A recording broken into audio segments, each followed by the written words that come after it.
Yo, what's up, guys? Welcome back. Another day, another video.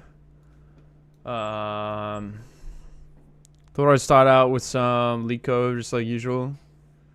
Check out the problem of the day.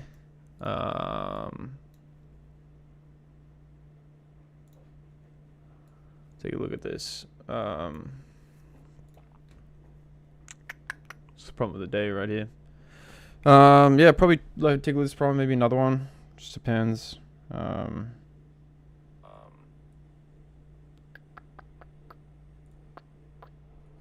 a look at this. All right. Let's take a look at this problem.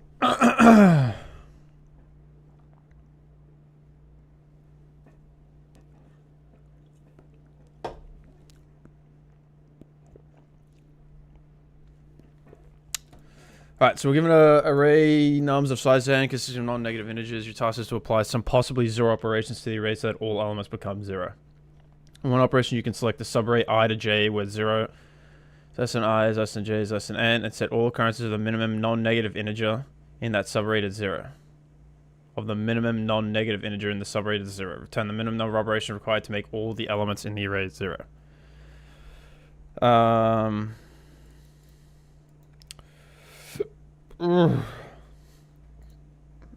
So let's take a look at the constraints here. So looks like every element in our numbers array is 0 or greater, and we have to do it in 10. We have, it could be up to 10 to the power of 5 integers. Okay, so select the subarray 1 1, which is 2, where the minimum non-negative integer is 2. Setting all occurrences of 2 to 0 results in 0 0. Thus the minimum number of operation required is 1. Look, man, the first thing that comes to my head is that I feel like we can easily count this within one pass. Because really we just need to count the amount of unique integers we have. If the integer is unique, then I believe that'll work. So I think we can just use a set in this case and count all these integers and just return the size of the set. I don't understand why the acceptance rate would be so low. There must be a twist to it or something. 3, 1, 1, 2. So really this should return 3, right? We have 3 unique values. We're kind of just mainly just looking for the unique value. This would return... Yeah, hi, bro. What's up, dude? How did the Amazon interview go, bro? 1 2 1 2 1. So that returns 4. But why does this return 4? Select subarray 0 5, which is this, where the minimum non-negative integer is 1. Setting all occurrences of 1 to 0 results in this. Select subarray 1 1, which is 2, where the minimum non-negative integer is setting all occurrences 2 to 0 results in... I'm a little bit confused here.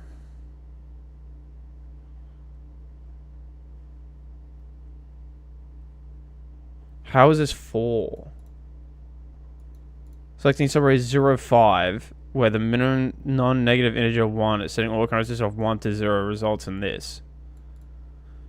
Right. But are we missing something in the problem? Consisting of non-negative, your task is to apply some possibly 0 operations on the array. It was a weird interview. I was not asked much technical, maybe because I just graduated. What did you get asked?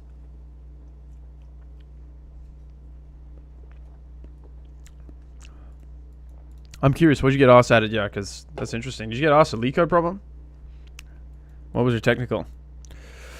Try to think here, dude. Like, it's like subarray 1 1, which is 2, where the... But then we have 2 in every other case here. I think I'm missing some part of this problem. And set all occurrences... In one operation, you can select a subarray ij where 0 is less than I is less than j, and set all occurrences of the minimum non-negative integer in that subarray to 0. So as long as I and j is less than n. No, it was a behaviors plus I just explained about my project. Ah, shit. Okay. What is your project again? I don't know if you've mentioned that. I can't remember. I'm sorry if you did, but...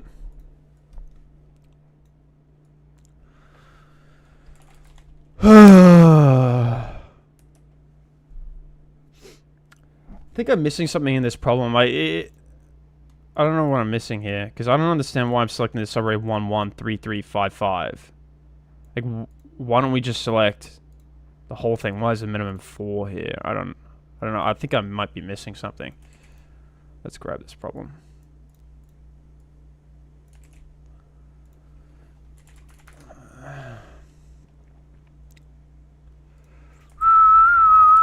Can you explain this problem better? No code. Oh. But you can't just set them to 0 individually. You have to specific operations to follow. Pick an index I in the array. Choose any non-negative integer x. Subtract x from all the elements from index I. I think we're looking at the wrong problem.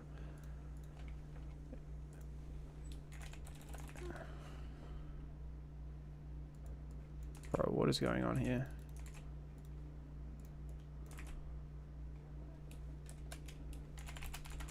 Three, 5, 4, 2. Rubik solver, a whiteboard application with real-time collaboration, and a Chrome extension like Leetcoding AI. Ah, okay. That's cool. That's dope, dude.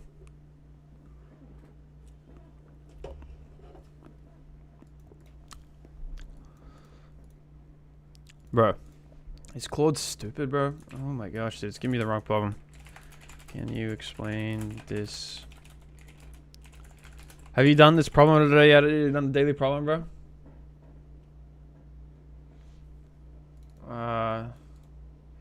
Okay, so we're given an array of integers. You can perform any operation where you choose a subsequence.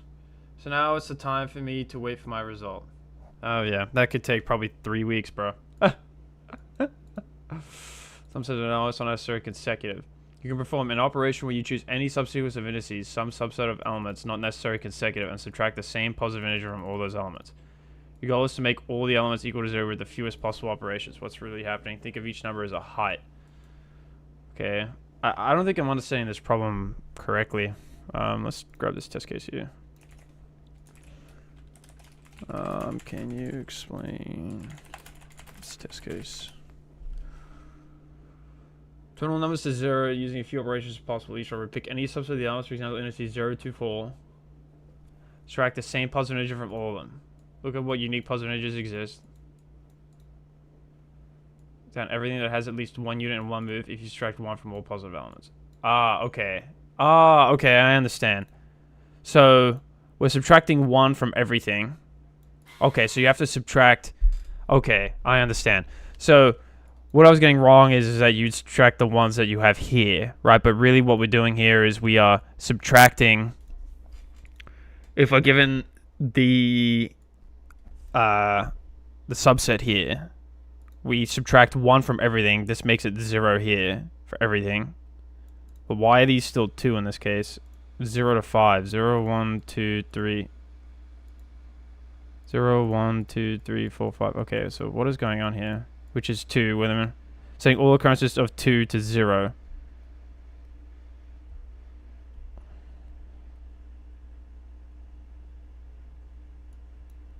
Okay, I'm missing something here. I'm getting confused here. Everything that has at least 1 unit.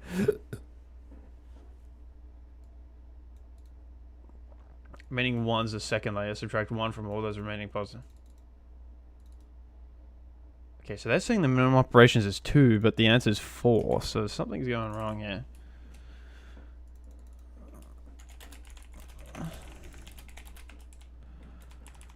I think everyone's confused about this problem.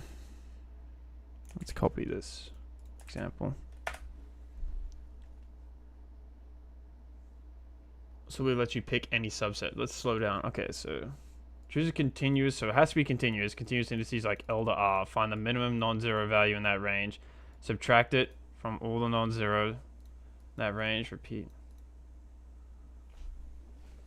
Because you can only choose continuous segments, but it doesn't say that in the problem. Am I missing something? This converted my IQ to 0 in 1 minimum step. The subarray must not contain 0. Okay. So that's where we're missing here. Subarray must not contain 0. So really... How can we think about this? Trying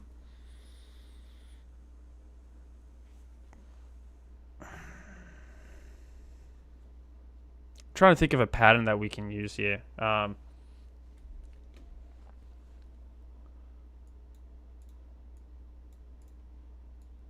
They break the array into pieces. Okay. Unless isolated by zeros, you can't pick them all at once because subarrays must be continuous. Okay, that makes sense. 3, 3, then it goes to 0. The answer is 4.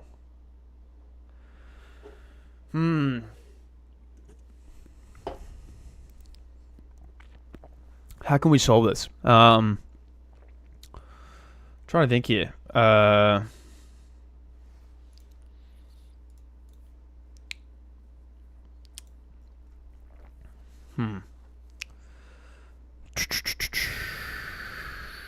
Let's grab a Scally drawer here.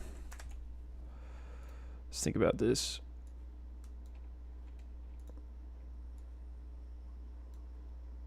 Actually, no, let's keep this on this side. Oh my gosh. Let's get the project open that we're going to work on later. Okay. Yeah, okay. Anyway. I'm thinking to count the number of groups of all numbers. I leave the smallest number because it anyways becomes 0 and then add all these groups. Okay, Adam, I'm going to think about your solution a little bit more. I just want to see if I can think about it in my head because I want to try and get the solution myself. So let's see here. We're given these numbers, right? We'll take that tip here. The subarray must not contain 0. So let's take this in here, right? So what's the way that we can think about this, right? In this case here, we pick 2, right? Or what do they do here? They pick 1 or they pick 2. So the minimum non-negative integer is 1, right? So we find the minimum non-negative integer, right? Everything goes to 1, right? So everything goes to 0, right? So we would go 0 to 0 to 0 2, right? And then every time the subarray must not contain a 0, right? So then as we go, we have to do these individually, and that's why we get 4, right?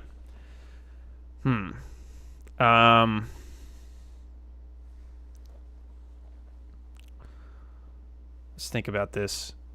We're going to need, I think what Ad just said, we're going to need some sort of count. We're going to need to count the lowest 0, right? But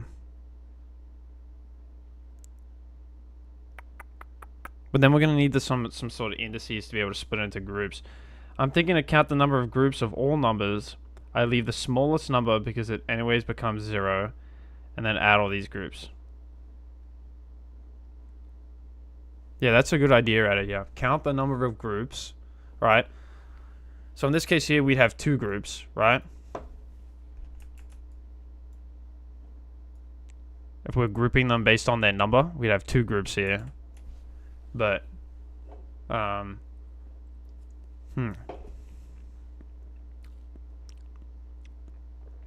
2 separate groups, but how can we group them?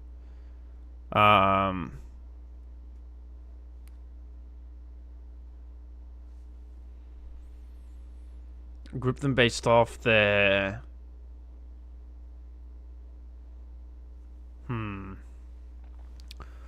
Trying to think.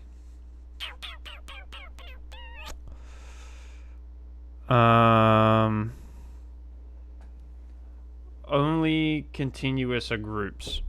Okay. Only continuous are groups, so... well,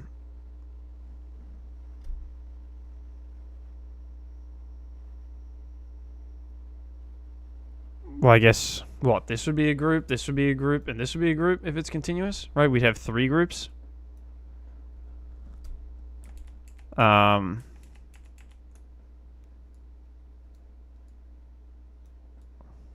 Right, 3 continuous groups. What about if we take a look at another example here? What would the groups be here? Right, if we had these here, what would these groups be?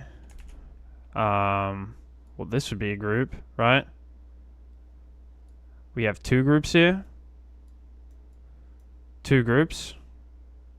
3 groups of 2. Yeah. This would be 2 groups of 2. We make this element 0. I think this would work. How do we define a continuous group? A continuous group would be, well, if the element changes, right?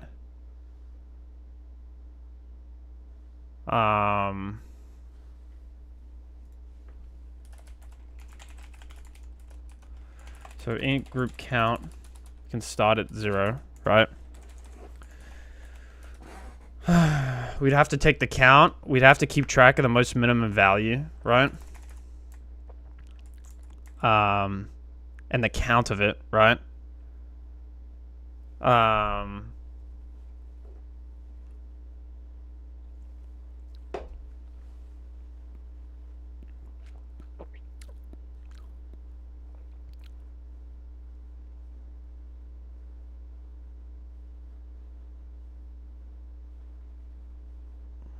Is there a built-in method that we can built-in method C++ to find a min? I guess we can easily do it ourselves. I mean, stood min, find min of a vector.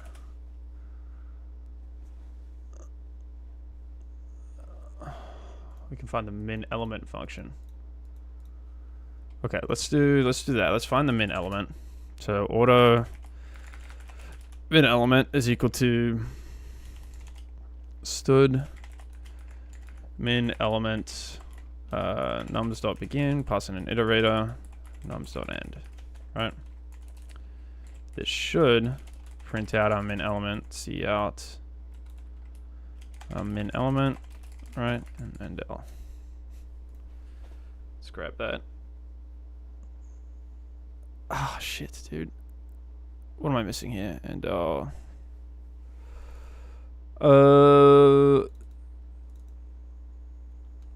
binary expression. Do I need the stood here, bro? Is that what I'm missing?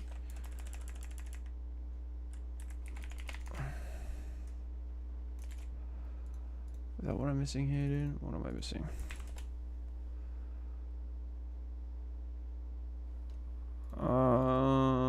Stood.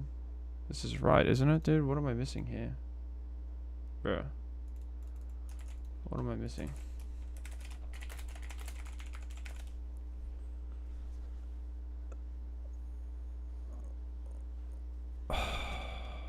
Invalid operands. What does this mean, dude? Let's figure out what this means. You're not printing a number, but an iterator instead. Oh, shit, this is a pointer. Okay, so we have to dereference the pointer. Yeah, let's dereference it. I believe this should work here. Okay, we gotta return an int. Let's just return group count for now.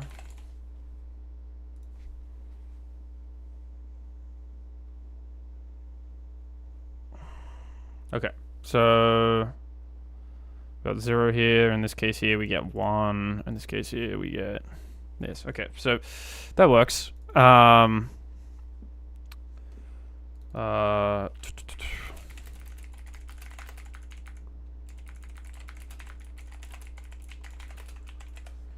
Dude, I'm so itchy on my my leg, dude. So I believe we can dereference it like this. And this should work. Yeah. We dereference it here. Yep. Okay. Okay. So we have our min element, right? We need the count of the min element, so let's find count of min element, right? Find min element, right? Find the count. How we find the count in this case? Well, we can just loop through for int num in nums, right? We can do, well, if num is equal to min element, right? Let's increment our count. count. Let's do min le count plus or equal to 1. Int min le count is equal to 0, right? Let's then stood cout our min le count stood and l.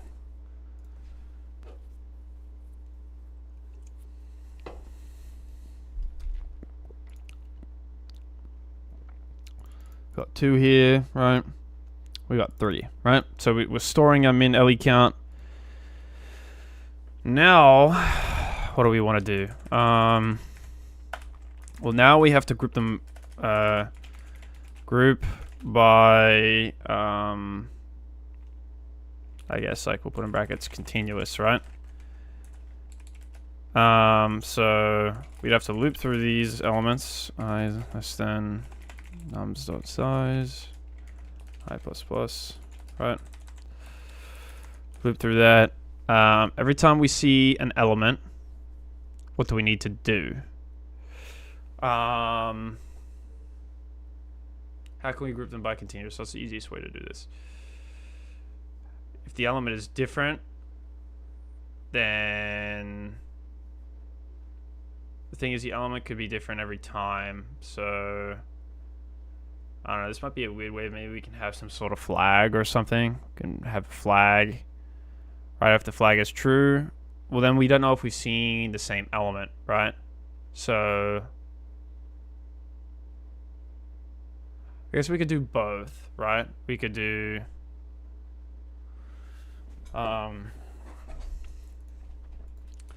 let's do like in previous is equal to -1, right? And then we can do since we can't have a negative number, right? We've discussed that down here. Every element has to be greater than 0, right?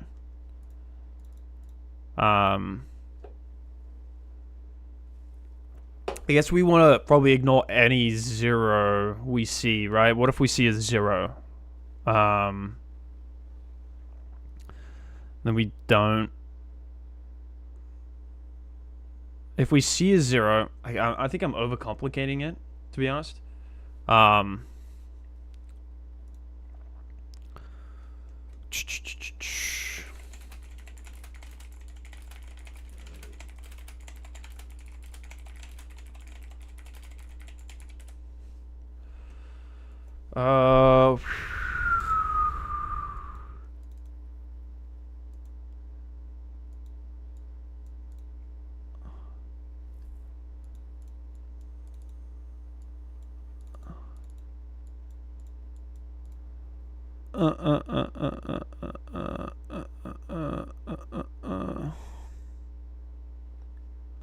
Think about the logic for this. Maybe we can store it in some sort of vector, all the groups. Maybe that would be better. We could do a vector. I have to think of another approach, but don't think so. I have to think of another approach. Don't think so this works. Okay. I'm trying to think.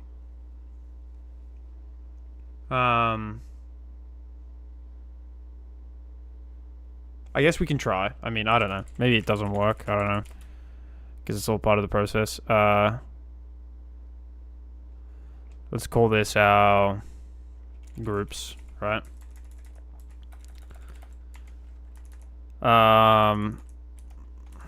If nums I does not equal 0, then we want to add it to our group, right? So groups dot pushback nums I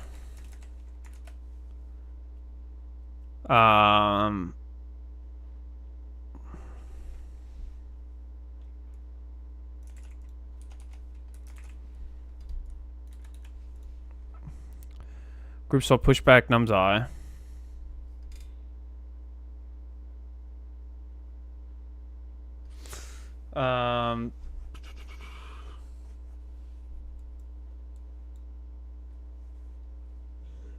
trying to think, how would I do this?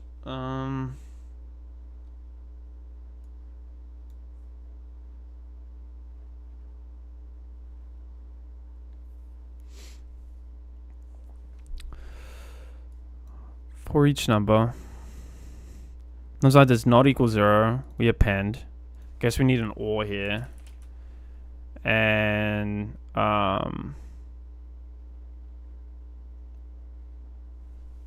what could be our flag here? Or previous does not equal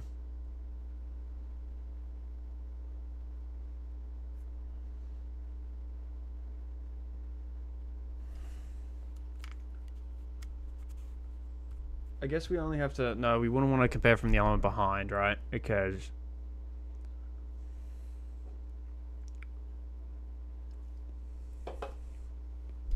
or could we? Could we compare from the element behind? Could we compare from the element behind?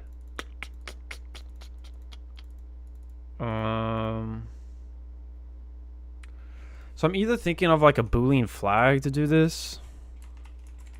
Bool flag, or we could have some sort of previous value, right? I'm just not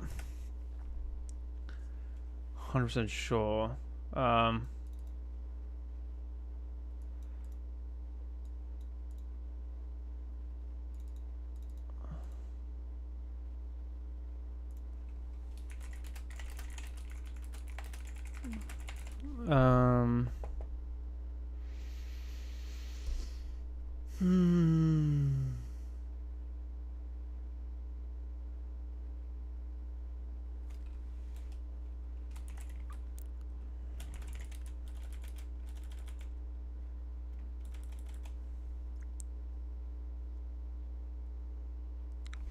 guess we have to think about baseline. There's not 0, we're going to add everything, right? We need some way to...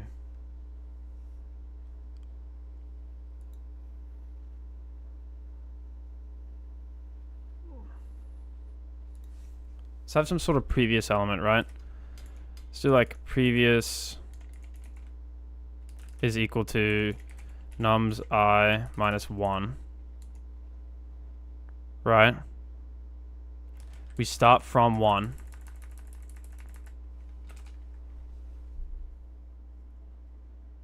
No, but if we start from 1, then it's not going to work on the first iteration. We'd have to start from 0 and do some out of bounds check, right? Like if previous, then it gets more complicated. If previous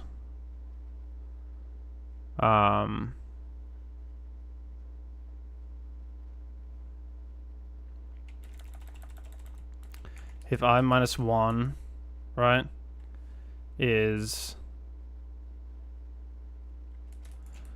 If I minus 1 is less than 0, in this case here, I minus 1 is less than 0, then previous is equal to nums I minus 1, right?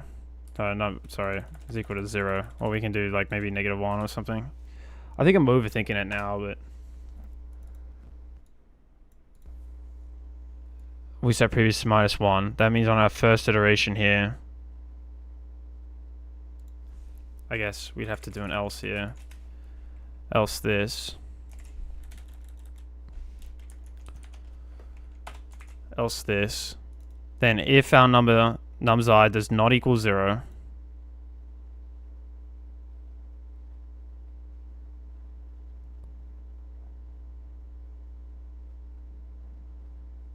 well then previous I is negative 1. So maybe we can make previous I to be 0.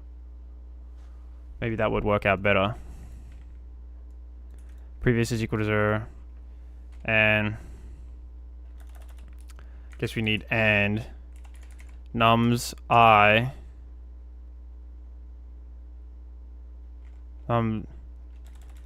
and previous does not equal 0. Does not equal 0.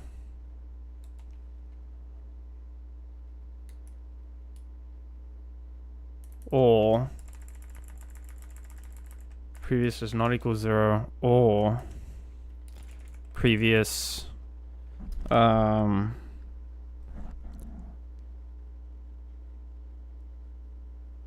previous. Fuck me, dude. I need to play some music, bro.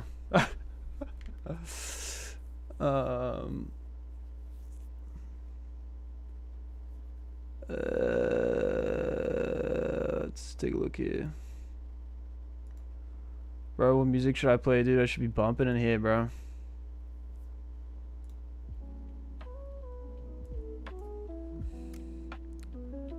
You turn on my fucking headset.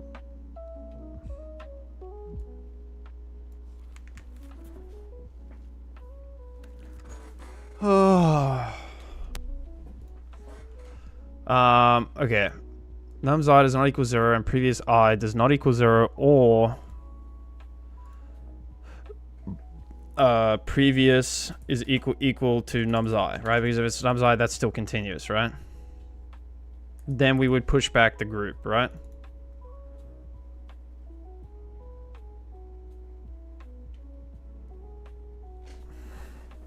Oh, fuck, but we have a vector of groups, dude. Shit. We'll probably...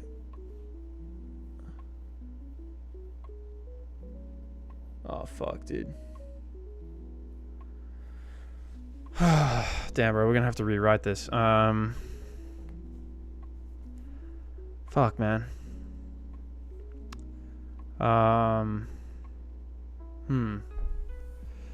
Maybe, like...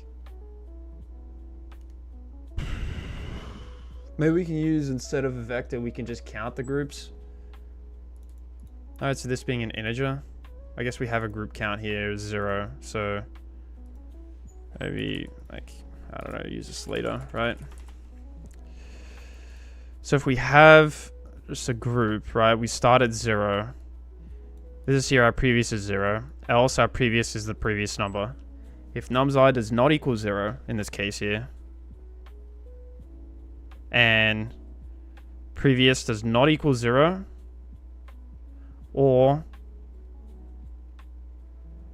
previous, I guess this case here, previous does not equal this here, then we would just increment our number, right? Count plus or equal to 1. Sorry, group count. Count plus or equal to 1. We have a 4 here. And we would just, let's see out this. So see out group count. Just like endl. Alright. See out this. Guess we're returning our group count, but whatever, dude. Previous is equal to 0. Don't have a previous. Int previous. Int previous.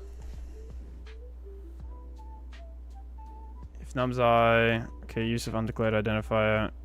Previous. Oh shit, it's out of scope. Oh my gosh, dude. So it's out of scope. We'd have to declare previous here. In previous. That means previous 0. Lol boy 7581, bro. Hi, dude. What's up, man? Type shit, bro. How you doing, dude? Thanks for joining the stream, dude. Starting off with a Leetcode daily problem, bro.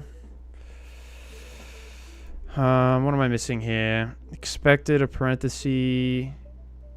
I think we're just missing a parenthesis here.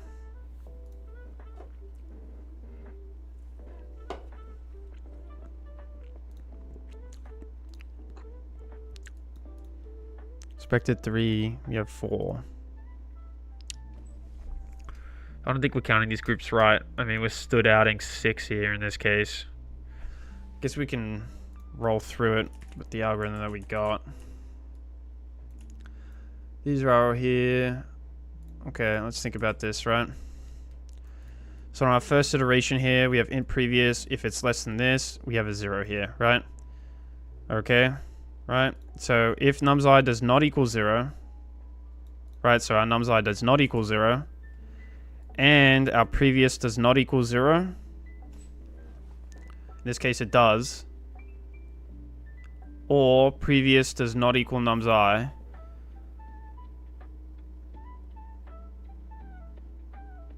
Oh shit, this should be the other way around. Whoops. If previous does not equal 0. No, it would fail then, right? This would be false, right? If previous does not equal 0.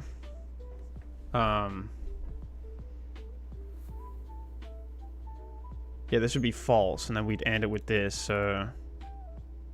Wait, would it be, dude? Am I confusing myself, bro? Num's I does not equal 0. That's true. We know that. Num's I does not equal 0. It is 1, right? So this part is true, right? And previous does not equal 0. Previous is equal to 0, so this is false. Or previous does not equal num's I. In this case, it doesn't.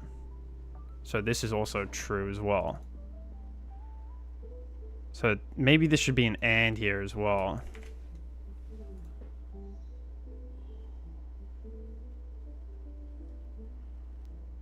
Okay, in this case we got 0.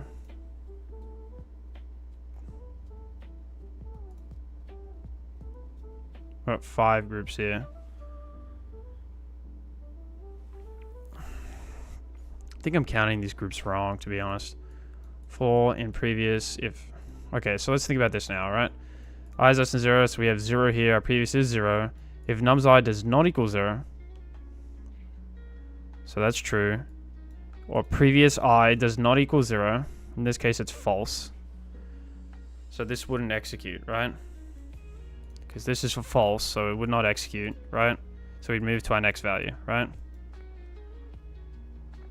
In this case here, this is not less than 0. Previous I is num's I, right? Then if our num's I does not equal 0,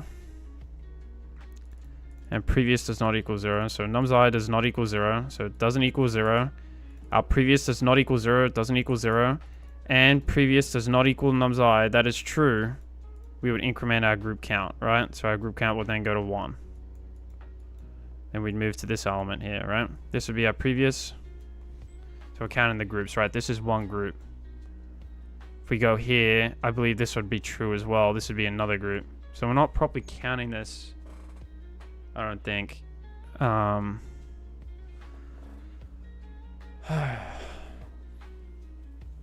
not properly counting this here.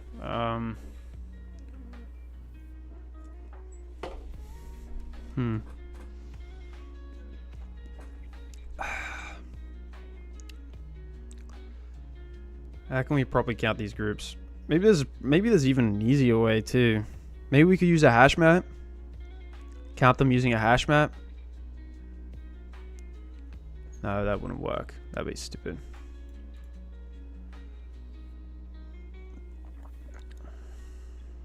Let me grab this. Bro, how do I count this properly, bro?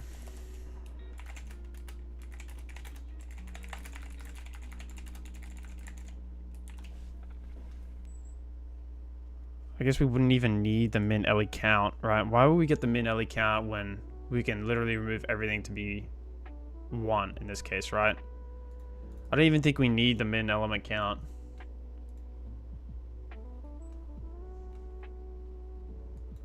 I think I'm thinking in the right direction.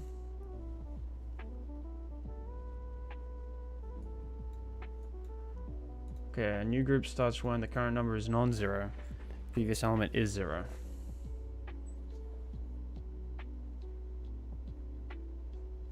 Wait. Maybe in our first pass, we can change everything if it's 0. So I think what we can do here is maybe we can... Okay, I have a better idea, right? So we have this here, right? In one pass, we make everything 0. Sorry, you don't know what I'm trying to say.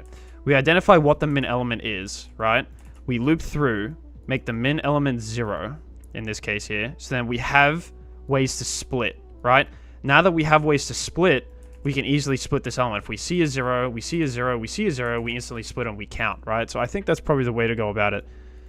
So we find our min element, everything in here, then we set num's I to be 0. If num's I is equal to our min element, we then set that num's I to be 0, right? Then, in this case here, we split it based on zeros, right? So, how can we do this here now, right?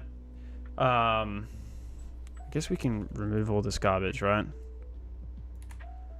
Let's think about this, right? If, as we loop through, if we see a 0, then it splits, right? So we'd have if here, if num's I does not equal 0, right? So if it does not equal 0,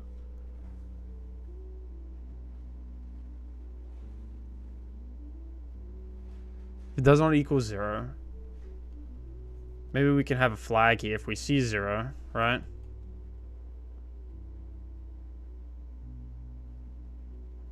What's the point of having a Boolean flag? That's stupid.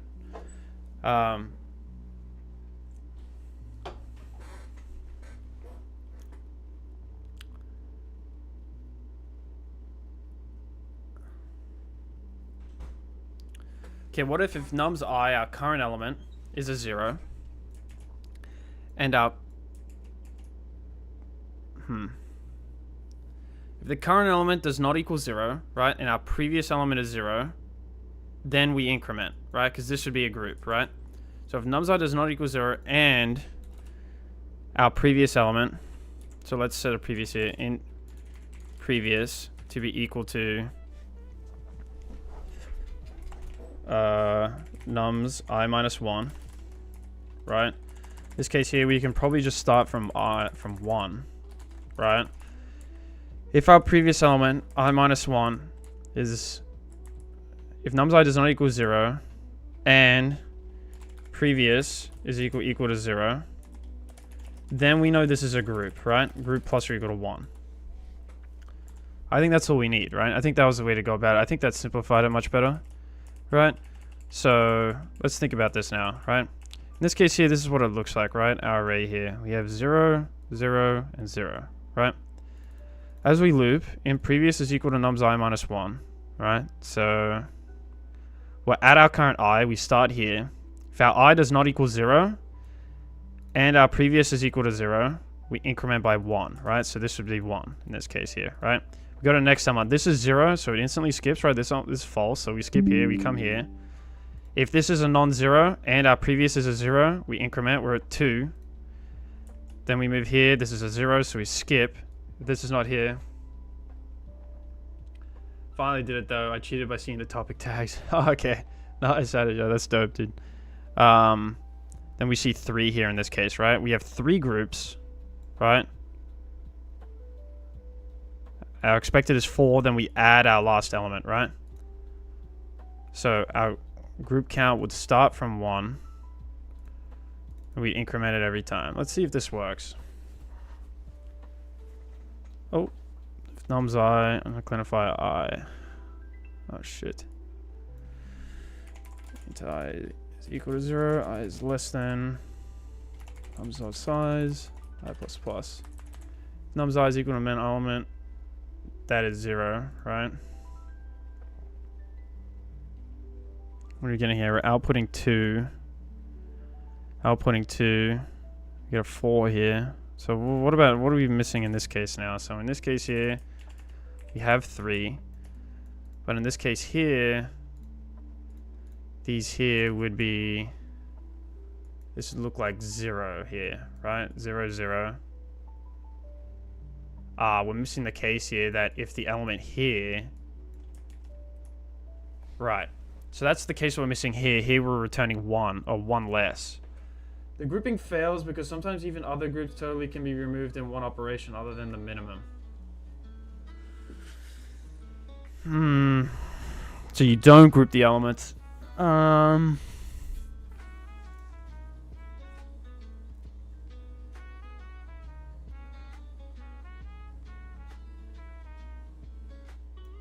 So what if we have to think about what if the first element is 0? That's the case that we're missing here.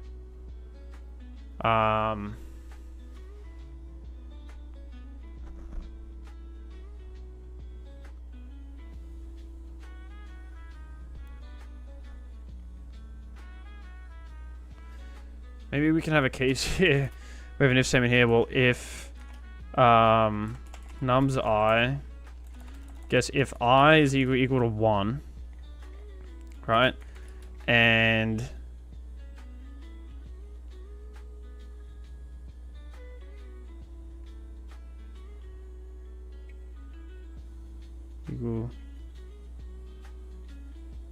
if I is equal to 1 and nums I minus 1. I don't even know if this will work. I'm just gonna try, but the hint I used was stack. Okay.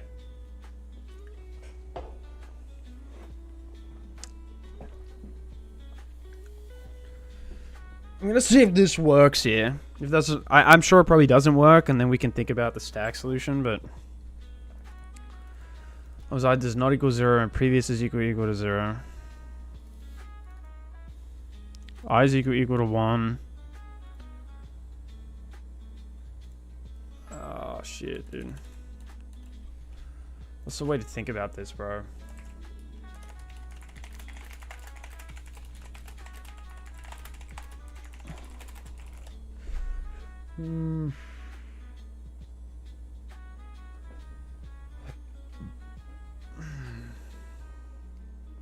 Maybe you can try it and you will get the test case too. Yeah.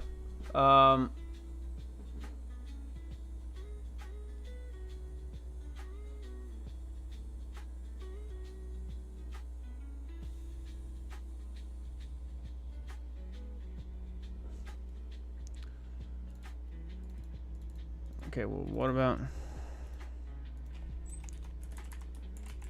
handle first case, right? So if this is maybe a better way to do it, if num's empty, right, and num 0 does not equal 0, then group count plus or equal to 1, right? Then we remove and we return group count. Expected this case here 3 0 2. We're still getting 2 here.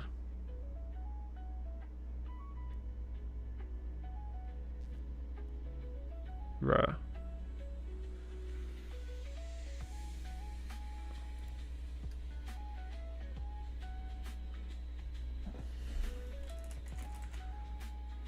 There's no way. I don't think this is gonna work. I gotta turn on my bedroom light, bro. I don't want to sit here in the dark.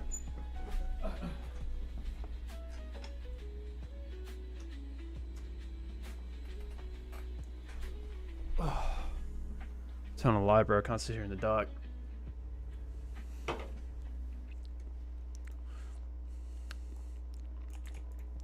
don't know if it's gonna work.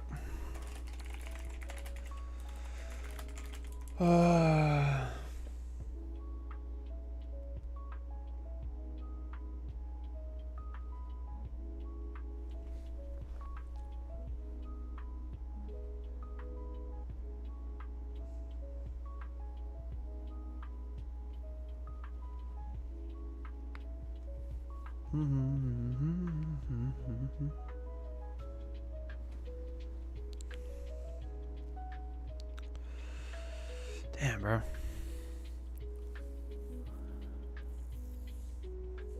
This test case here, num 0 2 stood 2, output 2. How can we deal with this empty case here?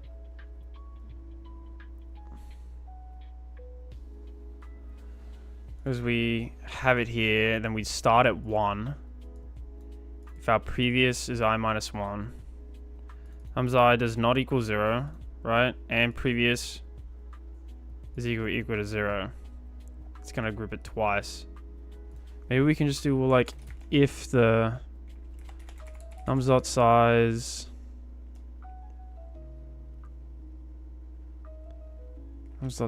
is equal to 2, You can just return group count. I don't know. That's stupid, bro. I don't even know if this will work, but... Oh my gosh, dude.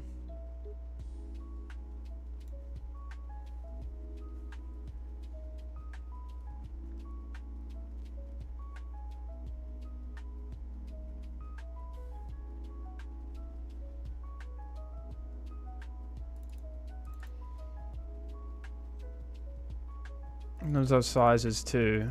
We just return the group element. Ah, fuck. Why doesn't this work, dude?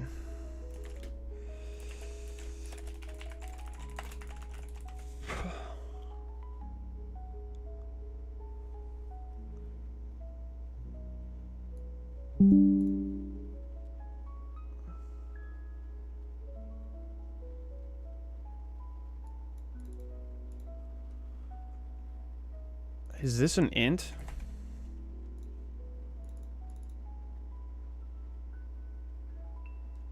Yeah, okay. Yeah, bro, I don't know. I don't know. I don't know why this is not working.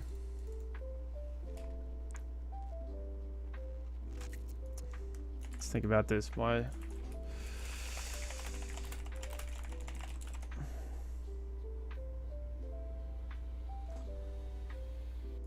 Oh my gosh, dude. I didn't change this. What am I doing?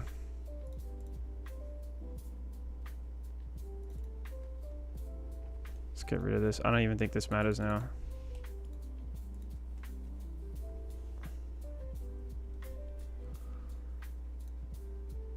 One.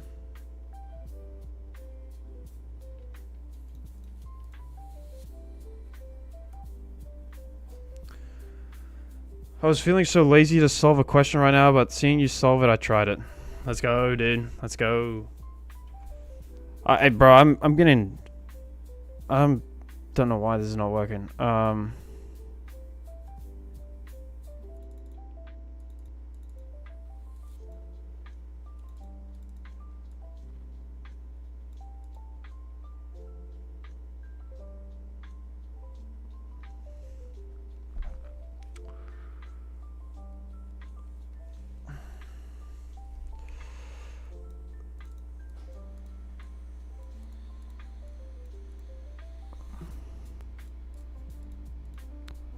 Size is it to...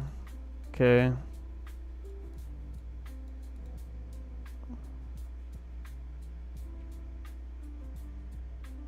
Oh, this mutated array. Smart. I would have thought the mutated array would have worked here.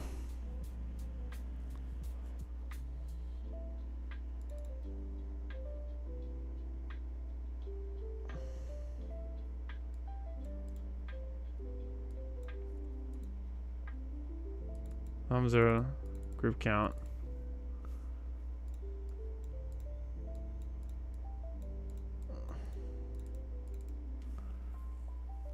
I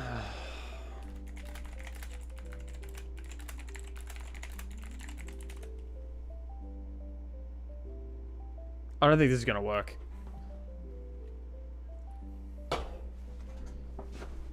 Maybe we have to think about the stack solution. Array hash table to stack, greedy, monotonic stack, bi-weekly contest 156. Okay, so how would we think about this using a stack? How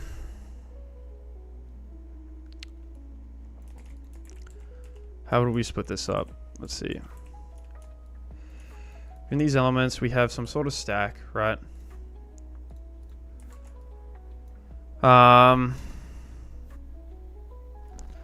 I guess we'd add the elements, right? If the top of the element is different than what we pop. I guess now that the job part is done, you should try reading DCA topics. Will increase the range of ideas you can use. Yeah, that is true. I probably should. What do you read at it? Yeah. I don't know, dude. I don't really want to be a competitive programmer, though. That's the thing, bro. I'm not really interested in that. I kind of just like to do a LeetCode problem every day just to think about it. But sometimes, I don't know. It's hard, like, with the problems, you know? Sometimes, like, yeah, it's hard to identify what to use sometimes, but, you know, I guess it comes after time, but... See, right, we add an element, right? If we see a different element that's here, we then would pop, right? I guess that would split it up into groups. Are we still trying to split it up into groups? Because this is probably a bad example, bro. Let's try this example. Right? In this case here, we had this, right? We have our stack here. We add this, right? There's a different element. We pop. We see here, we add this element if it's empty, right? We have this. We pop. It has monotonic stack though too, so where we use indexes. How do we within them? How will we use a monotonic stack for this? See, I feel like if we use a stack, we're doing the same thing that I'm currently doing right now, right? Which doesn't work. Sorry, not a monotonic stack, a normal stack. Right, we're comparing the values, which I don't think groups them properly. Jeez, dude, how long have we been on this problem for? Nearly an hour. I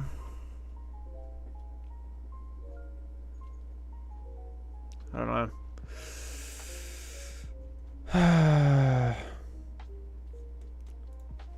Let's see. Can we...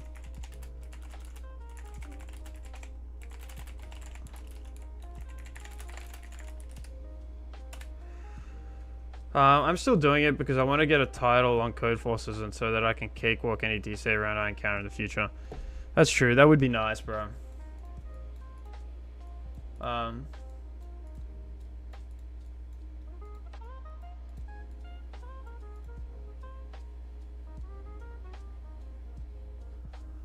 think I'm gonna need a hint, bro. I'm gonna need a hint. Process the values in nums from smallest to largest, excluding 0. For each target V, identify its maximal continuous segment. Subarrays where nums I is equal to V. Each segment can be zeroed out in one operation. Dynamically update the remaining array and repeat it with the next value. Well, I feel like that doesn't help too much, but so I could track start and indices. Simplify the logic.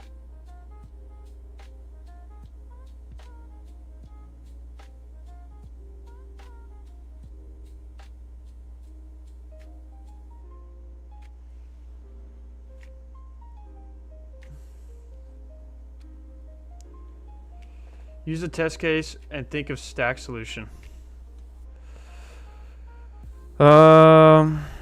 Is it still grouping added, yo? Is that what we're meant to do? Still group?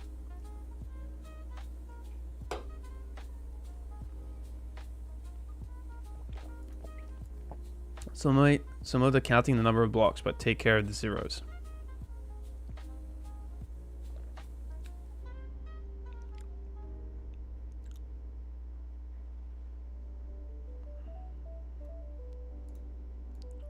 I waste time on thinking a question for more than 45 minutes. You're not getting any intuition, go for the editorial, and now I realize how wrong they were. Just read the problem statement every day for 2 consecutive days.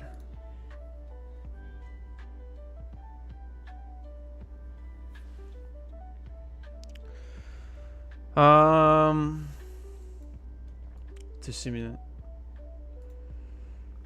Oh, shit.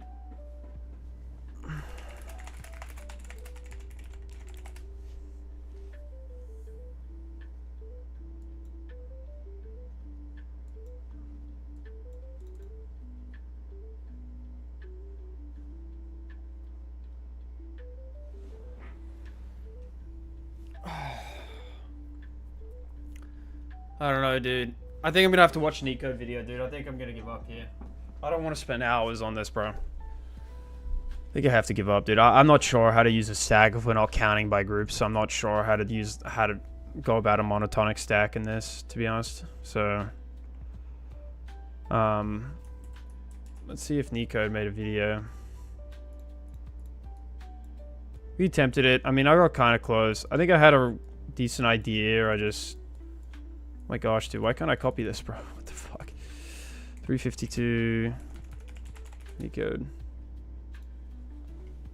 Hey everyone, welcome back, and let's write some more neat code today. So today let's solve the problem, minimum operations to convert all elements to 0. And before I get into it, the one thing I can tell you about this problem, and just like my general tip of the day, is sometimes you have to come up with your own examples to be able to figure out the intuition behind a problem and the solution. Don't over rely on the examples that Leetcode gives you, or in a real interview, the examples that your interviewer gives you. Why not come up with your own examples? I know it takes a little bit of effort, but it's the only way you can solve problems like these, in my opinion. The idea is we're given an array of nums. They're all non-negative. Now, that doesn't mean they couldn't be all zeros, but still, they're definitely not going to be negative, and we want to apply certain operations to make the entire array equal to 0. The operation that we're allowed to do is to take any subarray and set all occurrences of the minimum value. So first, among that subarray, we find the minimum value. In this case, it's 1,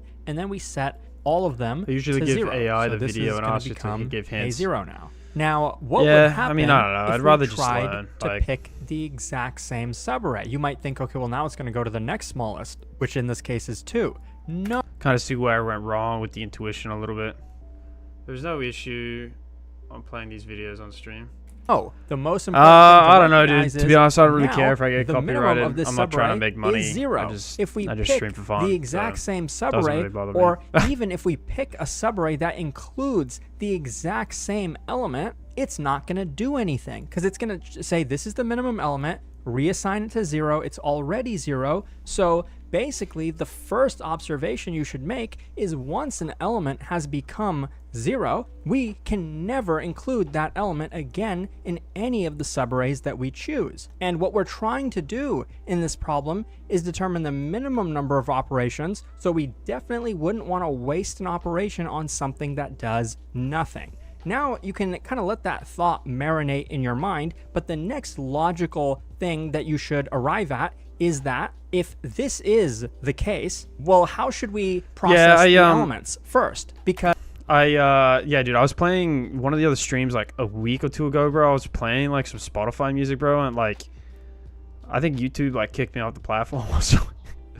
So I don't know. I feel like some stuff I can't, but I don't think I've ever had an issue with Leetcode's videos. I played Leetcode's videos so many times, bro, and just watch them. As ideally, we'd try to be greedy, right? Like, why would I ever pick a subarray like this one that just has a single one when clearly there are multiple ones? If I pick the entire thing, I'll be able to get rid of both of these at the same time. So this leads you down the idea of a greedy solution. You might also consider, well, which order should we try to process the elements? Should we go for the 1s first, which is the smallest element in this case, or maybe we should go for the 2? And again, this is a key observation you cannot miss. Was it like a big hit song? I don't know, dude. I don't think so. Smallest elements first. Could have been. Why? I don't really Just remember. use this as an example. What if we did the 2 first? Okay, we just do that. I was just playing well, we out can't on really Spotify include like any more songs. elements. We'd have to pick this subarray because we don't want either of these guys included. So this will become a 0.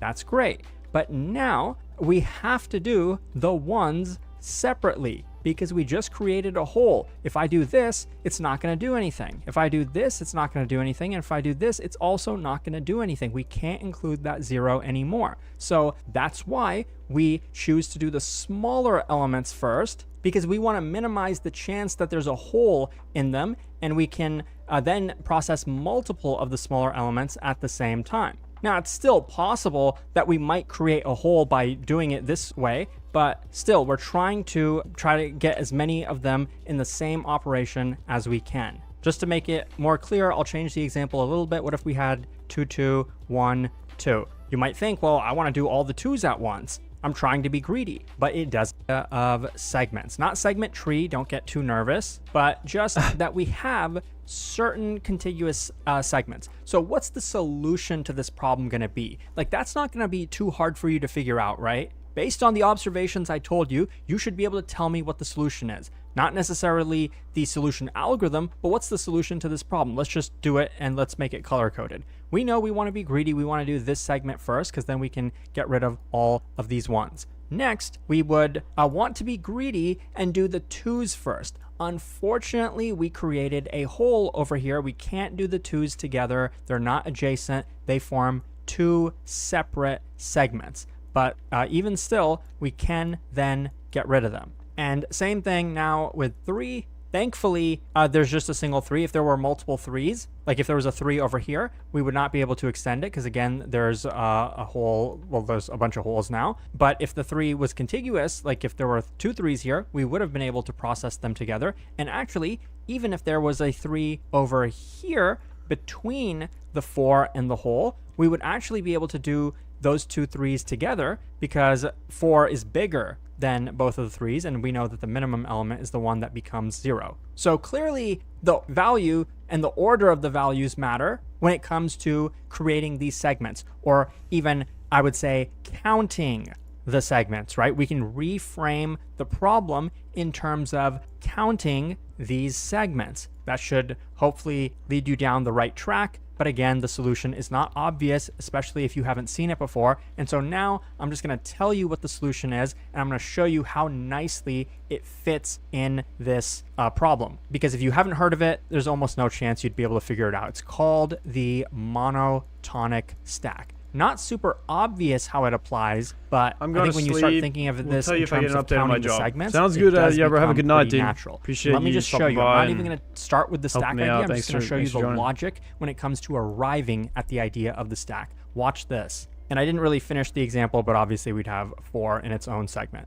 So let's consider this. Let's try to go from left to right and try to count the segments the best we can. Let's see if we can indeed do this in one pass, and we don't have to do any kind of nested stuff. We don't have to like update the values every time we pick a window. Is this even possible? Let's try it. So first element I see is 3. So all I know right now is I have a 3. If I were to see the next number now, and the next number, suppose it's a 2, right? Let's suppose the 4 doesn't exist. Once I see the 2, you tell me, what do I know with 100% certainty? What do I know? Well, I know that this 3 and the segment that it belongs to stops right here. Because we know the solution to the problem is greedy. I was thinking about it right? You know, I mean, I was thinking about it in segments. It's going to be gone before 3. It's going to leave a hole right there. Doesn't matter how many 3s come up next because we will not be able to connect them into the same segment. So if I saw a 2, I know for sure we will stop. We don't have to track this 3 anymore. We don't really care about it. We can just say, okay, that was a single segment. But that's not what happens. Look what happens instead. We see a bigger number 4. So now things are not certain. I don't really know anything with 100% certainty because I can't predict the future. I don't know what elements are coming up next. If the case is that the next element is a 3, well, then I do have to connect these 2 3s. But if the next element is a 2, then I don't have to connect them and the segment will stop here. And I guess I kind of lied because actually we do know something else with 100% certainty, and maybe you actually already know what it is. But if we do see a number here that is bigger than 3, well, we know with 100% certainty that these are going to be 2 different segments. And actually that's also true when it's a smaller number as well. If this was a 2, we know for sure these are 2 separate segments. So we can keep track of the count of the segments, and that would be the case if they're different. Like obviously if this is a 3, then we don't count it as a new segment. So now you might know what direction I'm going in. The stack, the monotonic stack, is probably going to be in increasing order because as the elements are increasing, well, we're not really sure about what the future holds. But if the elements are in decreasing order, like if I see a 3 and a 2, actually, I don't really need to know what came before. If they were in decreasing order, we can just say, okay, well, that 3 was in its own segment. We already know the end of that segment. We don't have to keep track of it anymore. So the stack is going to be in increasing order, and I guess the adjacent elements could also be equal as well. So that's mostly the intuition. Now let me show you just kind of a quick dry run of this algorithm, and I'll keep track of the count of segments, and I'll keep track of the stack over here. I might just actually keep track of the stack like here. I'll just cross out elements once they become popped from the stack. I think that'll make it most intuitive. So let's do this. Let's start with 3. Okay, we have 3. It's the first element we see. There's nothing on the stack yet, so we will increment the count to 1. And now the next element is going to be 4. So what we would do is compare this element. If our stack is non-empty, we would compare this to the previous element. And if the previous element was greater than this one, in other words, if this element is smaller than the previous element on the stack, then we would remove from the stack. And like I said, it could have been multiple elements. There could have been multiple 3s, so maybe we'd pop both of them, or maybe there could have been actually a 2 at the beginning, in which case we would have popped both of them. And it would have been fine to pop both, because when we saw each element, we would have counted that as a segment.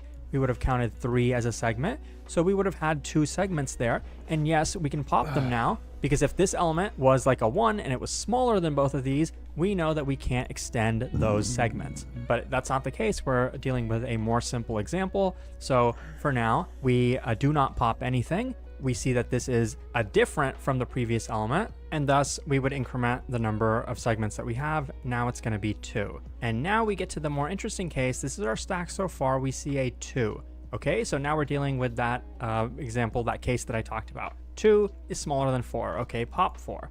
2 is smaller than 3. Pop 3. That means that this would have been its own segment. This would have been its own segment. And now we have a new segment. So let's increase the count to 3 now. We have 3 segments total for sure. And now we see the next element. It's going to be a 1. So once again, we will pop this guy, because we cannot extend the 2 any further. So this tough, is where it's going to stop. We get rid of this. Dude. We do see that this is a different element though. And thus, once again, we increment the number of segments. Now we have 4. And now it's going to get a little bit easier, because now we see a 2. 2 is bigger than 1. So no need to pop. But since it is a different element than before, we do increment the number of segments to be 5. Next, we see a 1. So what that means is it's smaller than the previous. We pop that. We say that's its own segment. But these 2 1s are still connected. And so since now this is the same as the element at the top of our stack after we're done popping, we actually do not increment the number of segments. This doesn't belong to a new segment. It belongs to the same one. Okay, now we see 4. That's good. Don't need to pop anything. And since it's different than the top of the stack, we do increment the number of segments. It's going to be 6. And lastly, we see the other 1 here. So we pop the previous element, and then we see this is the same as the top of the stack. So again, no new segment. We counted 6 total segments. We didn't even need to pop everything from the stack. So just to prove it to you, these are the segments. There's 1 here, there's 1 here, 1 here, this is 4, and then this is 1, and then this is 1. We'd obviously have to do them in a particular order, with the smallest elements going first, but there are 6 segments. Now there's one little edge case that's really, really easy to miss, and that is they do tell us that the input array could include some zeros. So it is worth... Okay, let's kind of think about this. Let me copy my solution. Let's keep this just for later.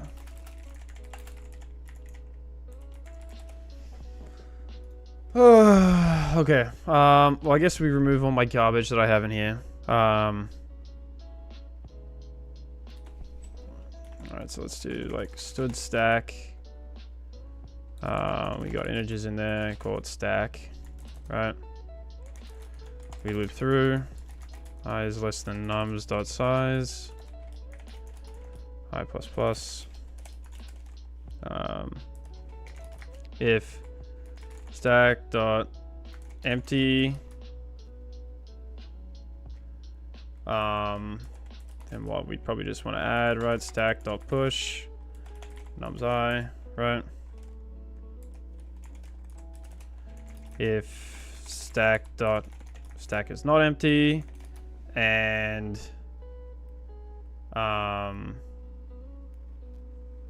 what were the 2 cases, right? If it was nums I is greater than or less than, right? And nums I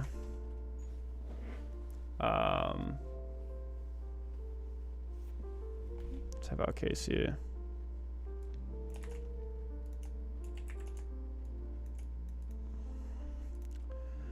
Stack dot push nums I. If stack dot empty and nums I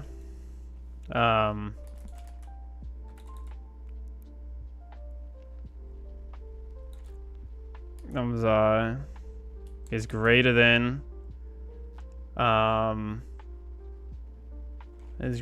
nums, then greater than stack.top, right? I guess this would be a while, right? While nums I is greater than stack.top, then we would just like stack.pop, right?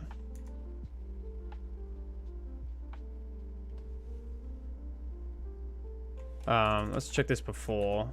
We'd have an if here. If stack is not empty and nums I is less than stack.top,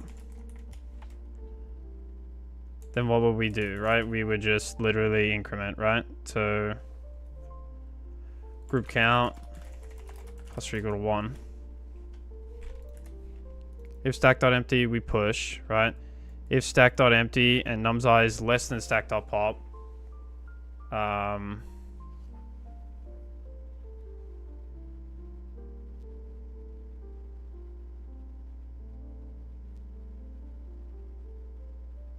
I guess this is where we would do the while, I think.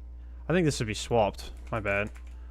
While if this would be a stack.pop, then this would be a group count plus or equal to 1. I think we'd swap this around.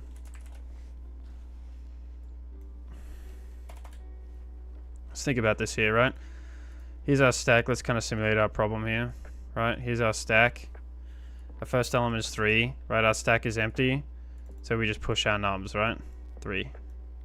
I guess we'd also need to increase our group count plus or equal to 1, right? We have 3 here. We push. Our count is 1. We see 1. 1 is less than 3 if stack is not empty and nums I is greater than stack.top. It's less than, we would stack.pop, and we would group count plus or equal to 1. We just stack.pop, right? It would stay at 1, right? Then we would go, okay, well, I feel like we'd have to, maybe this would have to be first. Come up here, this goes first. While stack.empty, okay, then if stack.empty, we then push nums I, so then nums I comes here, right?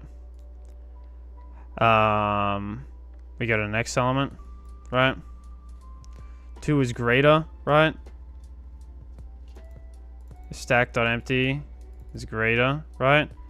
We then add 2, and then group count goes to 2, right? We then go to the next element. If stack.empty and nums I is less than stack.element, then we stack.pop. In this case here, we pop, and there's 3. I guess this would probably pass in this case, but I don't know. Yeah, but this case here is wrong. We get an output of 2.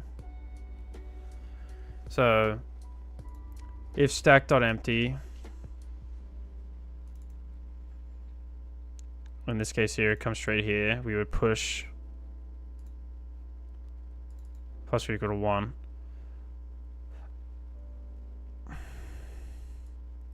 I'll push 0. If this is greater, stack.top,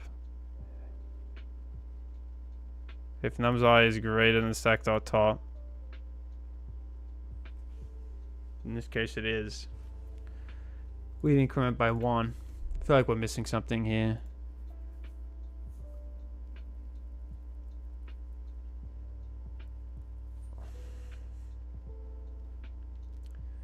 While stack, so while there's something in the stack and stack minus 1 is greater than n, we s.pop.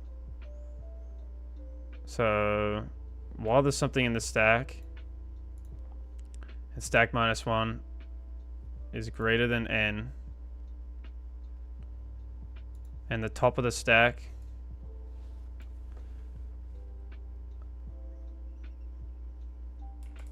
dot top is greater than nums I, then we stack the top. So stack is empty and stack dot top is greater than nums I. Top of the stack is greater than nums I, then we want to pop everything, right? If n is greater than 0, so that helps us skip the zeros, right? I guess I forgot about that. If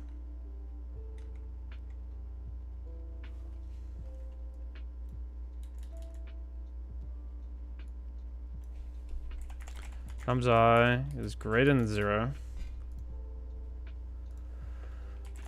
and not stack, so there's nothing in the stack, and stack dot empty, so this is what we're missing here, and stack dot empty, or nums I is greater than 0, and stack dot empty, or n is less than stack minus 1.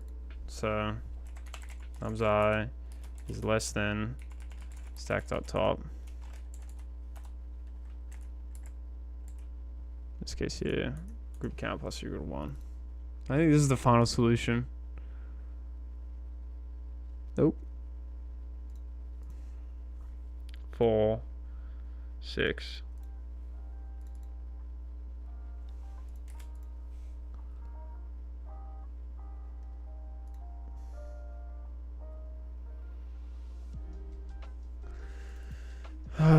Bro, what am I missing here?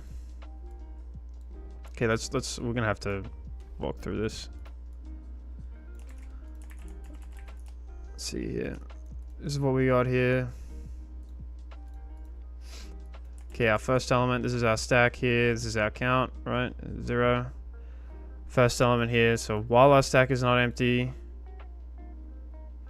so if nums I is greater than 0, in this case it is, and stack.empty, we don't, whoops, that's why we don't append. That is literally why we don't add. Whoops, stack.push, nums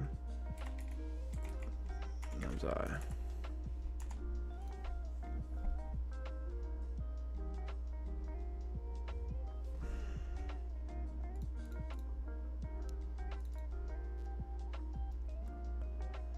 Count plus or equal to 1. So in this case here, what are we doing? We're doing this case, right? Output 1. So we have a 1 here. So nums I is greater than 0. So it is, and it's stack.empty. So we would append 1, right? Now count here, we go to 1. Next element here is if nums I is greater than 0, it is, or nums I, right, is less than stack.top, and it's not. It's greater than, so we would stack.pop. Right? Stack.pop here. We would see that nums I is greater than 0, and our stack is empty, so we would append 2. Right? So this is what our stack looks like. And this would increment to 2. Which I think is what's doing here. We see 1. Nums I is greater than 0, and nums I is less than stack.top, which it is. We group count, we add 1, and then group count go to 3.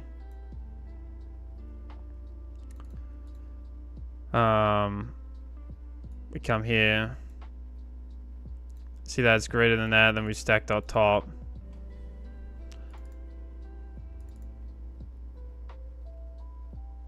If stack.empty, or nums I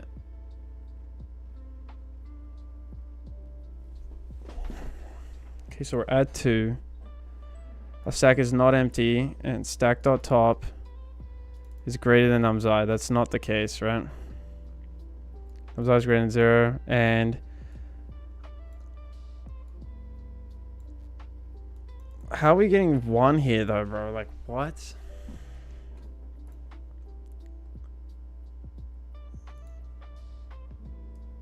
Dude, this problem is just fucking with my head right now, dude. Literally fucking with my head, dude.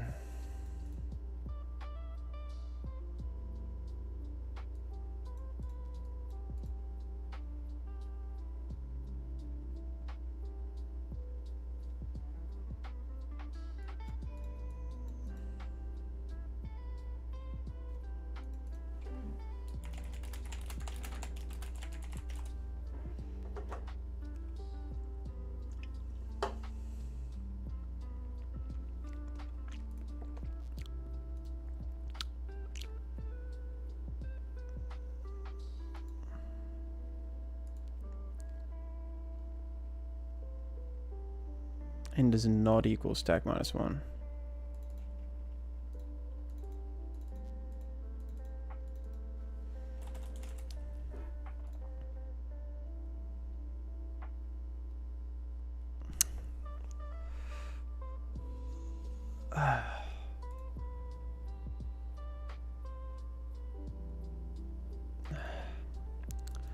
Shit pisses me off, dude.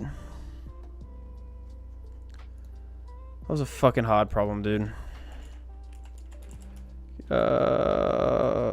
Leetcode problem ELO rating. Bro, that problem literally cooked me, bro. Like, oh my gosh, bro. 3542. Oh, what was Leetcode contest? Whoops. 156.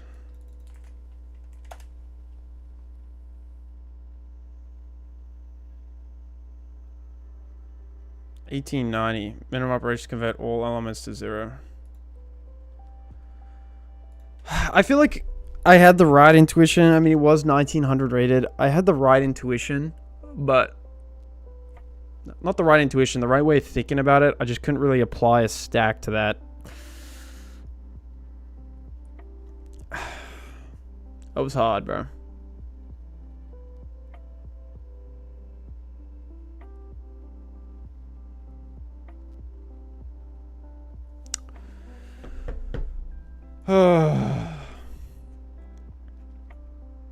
No way, it is medium.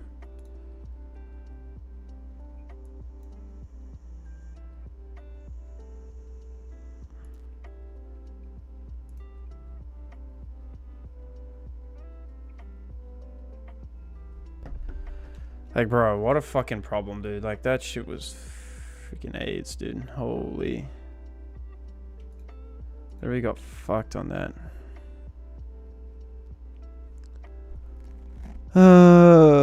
Bruh. Alright, dude. Time to do some project work, bro.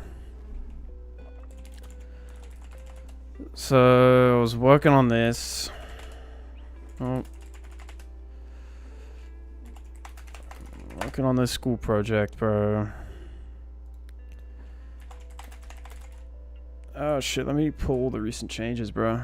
Fuck. Pull the recent changes. Yeah, pull origin main. Oh. Bro. What did I do, dude? Oh my gosh. Get pull origin main. Alright, now let's run it. I'm gonna do some C++ after this, some graphics programming, bro. I got cooked on that problem.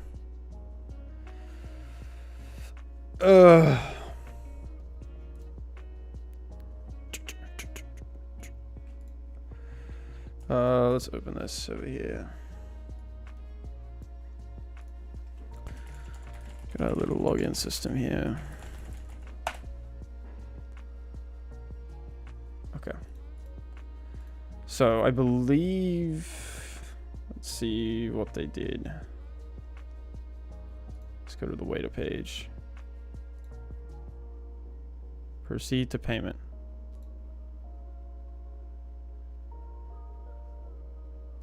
Total 1898. Okay, that looks good. Confirm order.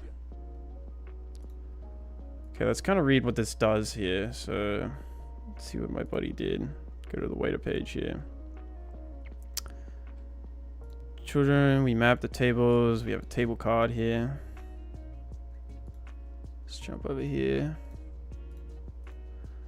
Table card here. Status is status. Waiter. Should be the create new order page. Create order. Where does he handle this button here?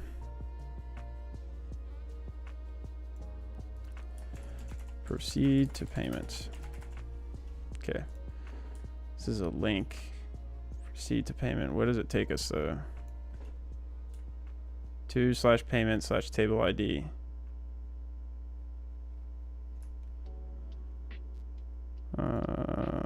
Proceed to payment. Payment page.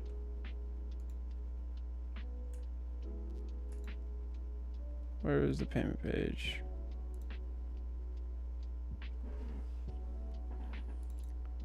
The use params. I have to relook at what this means exactly.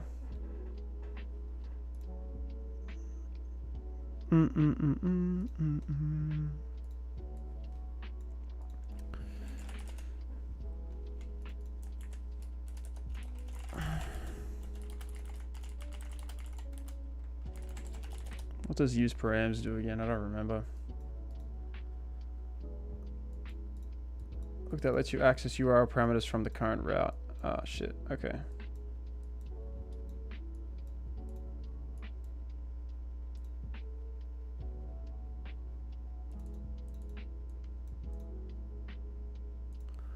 Okay, so we have a bunch of use states here. Set loading, set tip, total. Let's fix this up. I can't handle all this. Okay, why is this out here? Should all be inside the try. Set loading. Okay, use effect. We fetched all the items. We set the loading to true. Find the order for this table.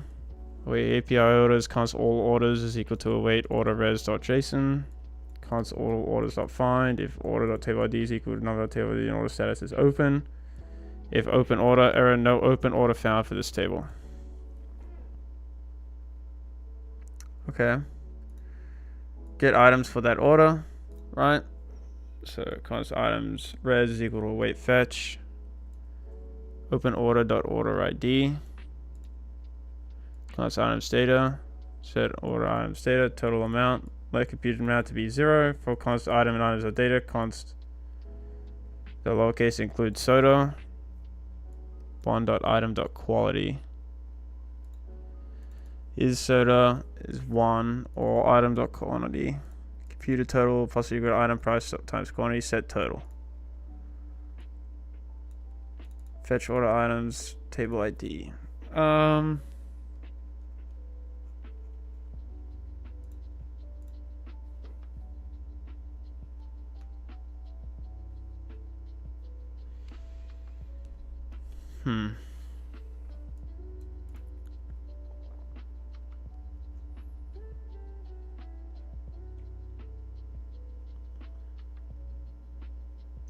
Const item of items data. Okay. Const handle confirm order. If current order ID, return. Const final ID is equal to total plus number tip. Try const res await fetch. We have an API request here. Put. API orders current order ID.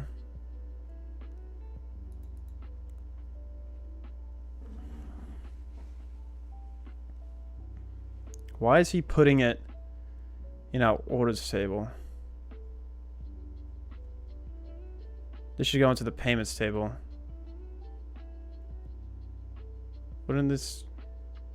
Oh, okay. Right, so according... I need to look at the database.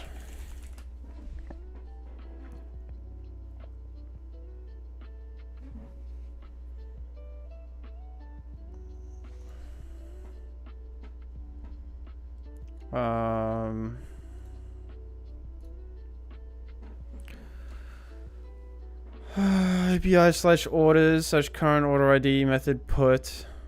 He puts the table ID, the number table ID, the waiter ID. Why is it hard coded as 1? I don't think it should be hard coded as 1. Order status completed. Tip amount is that. Total amount is that. Rater ID shouldn't be 1. The waiter ID should be something else.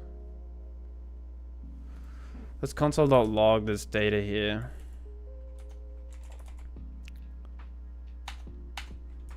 Let's take a look at that.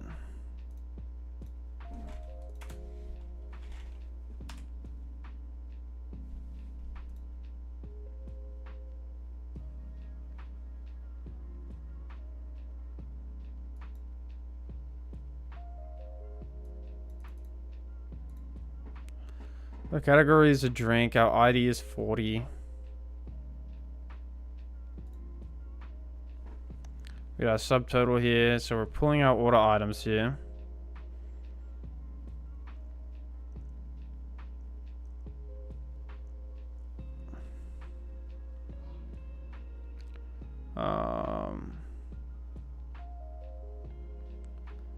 Final Fantasy float notes. No, actually no.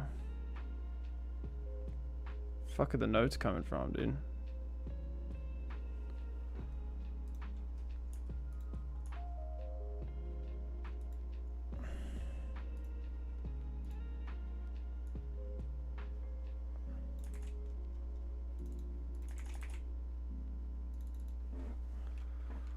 What are underscore items? This is a post. Get. Delete. Put.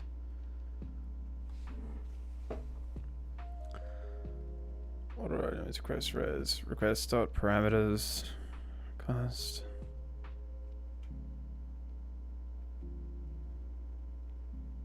Interesting.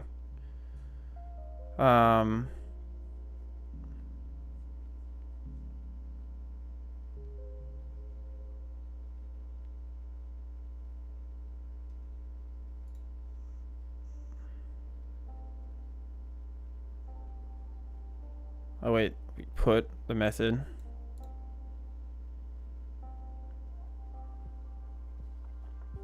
We don't want the waiter ID to change though. We want the waiter ID to stay the same. He's hard-coded this value, but this should be the waiter ID. Okay, he's got error return loading error. We can get that from... Let's fix this. So he has done this wrong. Let's fix this. This is all fucked up. These indents here.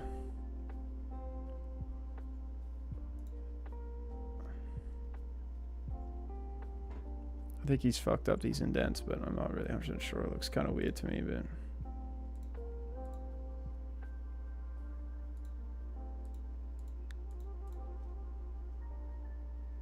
Okay.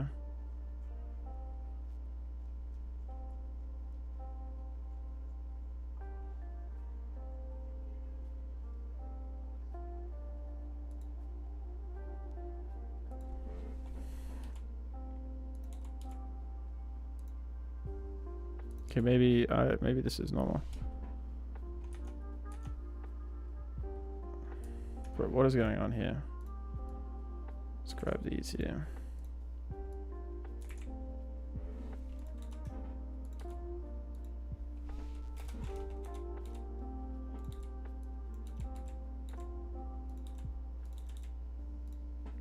We'll just stick with the way he's done it.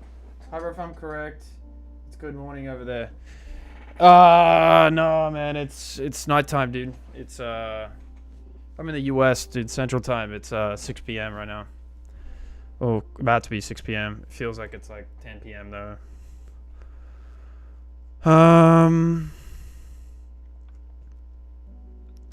So we need to pass down the waiter ID in here in the payment page here, but I don't know if you can do that using use params.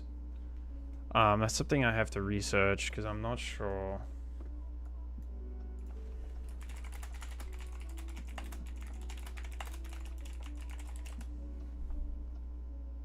No, you can't pass props. Only reads URL parameters. Okay. So we're gonna have to change this from a use params to a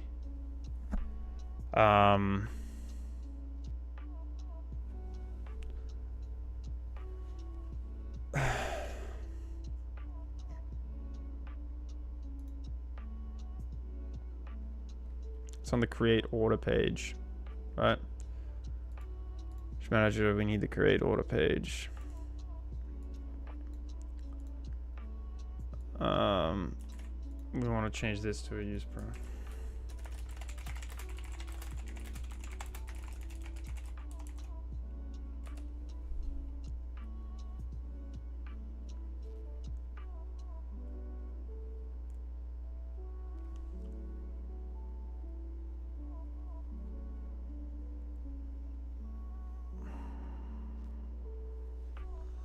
What's happening now? Create order table 85. Password as a prop.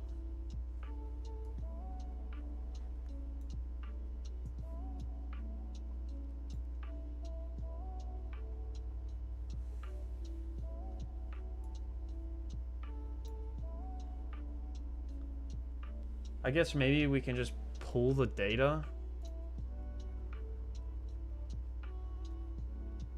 Wait, let's see what they have in the payment page. Order res, we get the orders.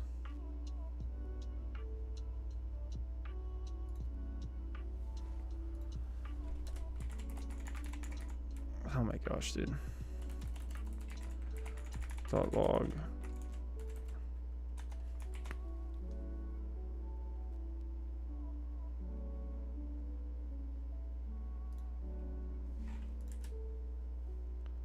Authorize, it's not defined, bro. What the fuck?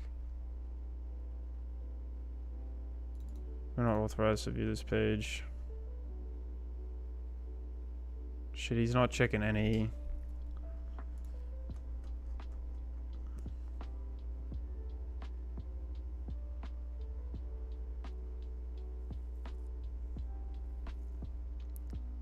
He's not checking any authorization on this page. We're gonna have to copy this use effect here to this page here.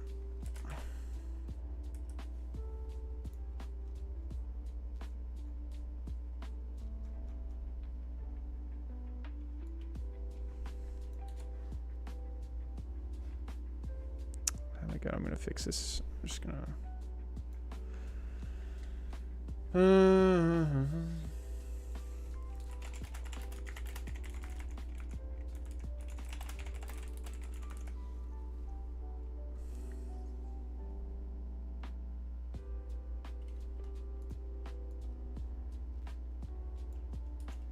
Shift Alt.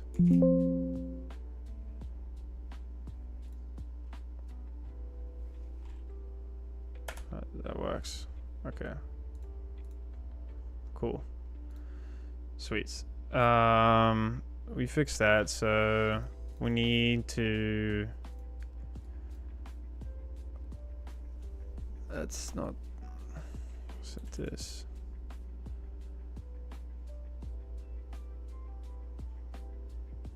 Let's just catch an error. Gonna need to this finally garbage.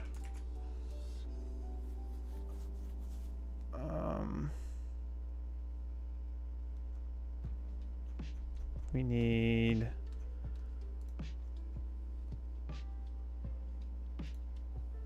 What are we missing here?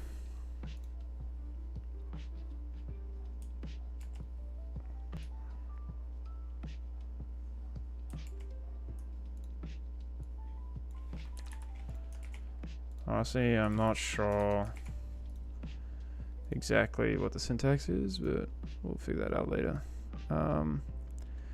We need to pass in the user auth here. This page. User auth here. Okay, that looks like it works now. So then now this will work. Yep. We can grab the waiter ID from this, I believe. Use auth is not defined.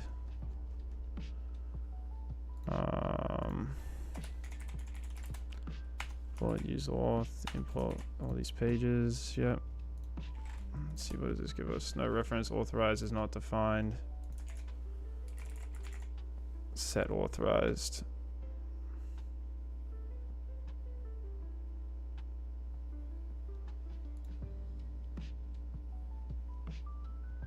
We need a use state here.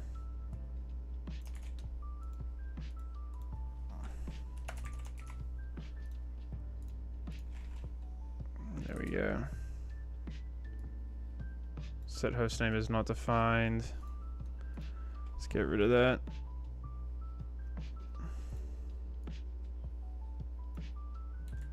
What is a waiter in the system? I don't even know what a waiter is. Waiter is 2 and 6. So that should work. Let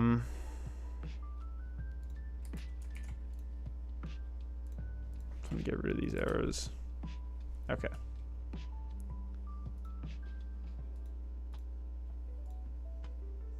Bro, what the fuck is this?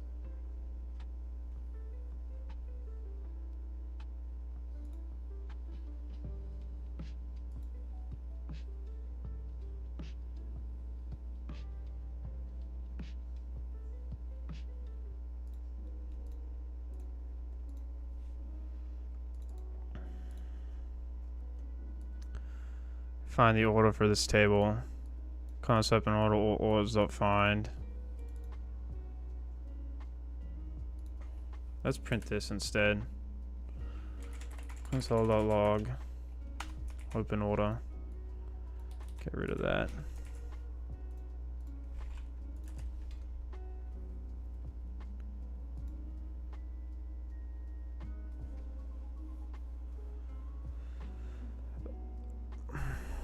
The order status shouldn't be open, it should be closed. Here we get the waiter ID, right? Which is what we should pass in. Right, it should be... Instead, it should be...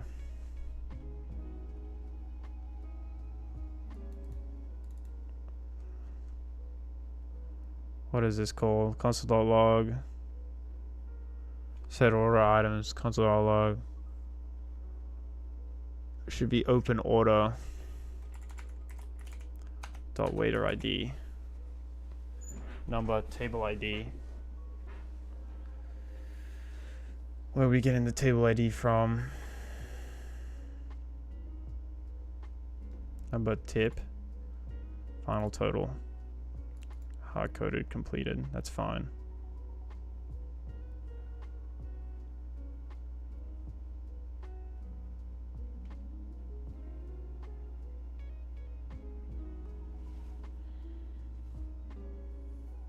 Okay, so we have a hard-coded completed. We added this in. Let's like fix this indenting here. What was it? Control-Shift-F or something? Nope.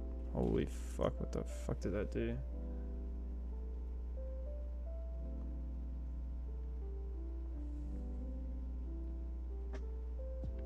Shift-Alt-F. Whoops, dude, what the fuck did I just do, bro? Shift Alt F. Okay, so that's fine. Okay.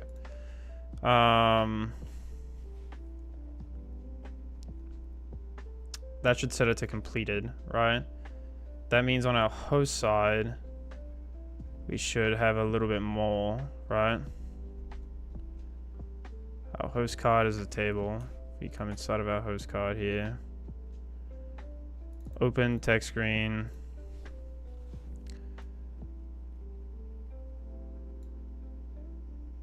Table status is equal to open.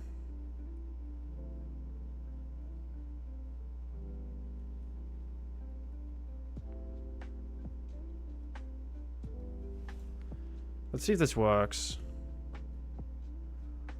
On the payment page side here. See, we're at this page here. Let's tip 2. It's gonna instantly update our state here. Something went wrong while confirming the order. Open order is not defined.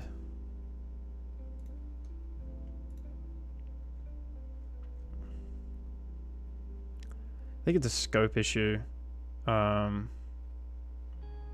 Oh shit, set current order.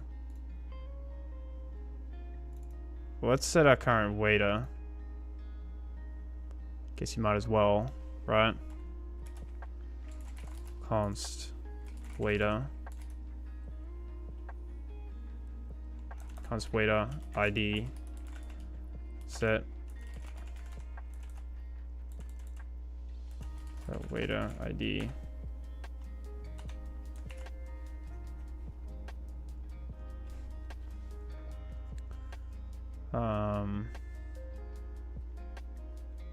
We found the table here. Set current order ID. Set current waiter ID. Set waiter ID.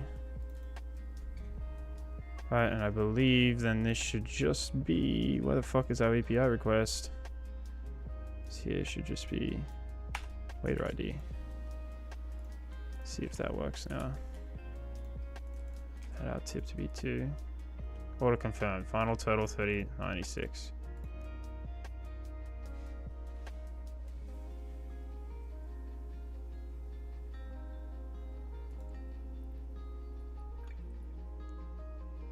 So our table should be completed.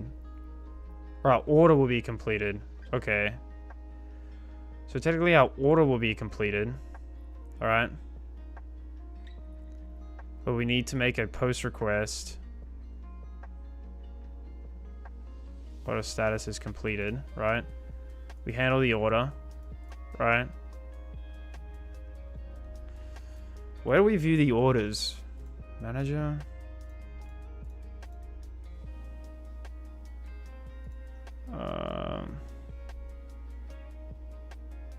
Oh, here are the completed orders. What are we in? Right. Oh, okay. This is submitting it to the chef, right? So the chef shouldn't see this stuff, right? The chef here shouldn't see, or should it see the completed orders? I don't know. Should a chef see the completed orders?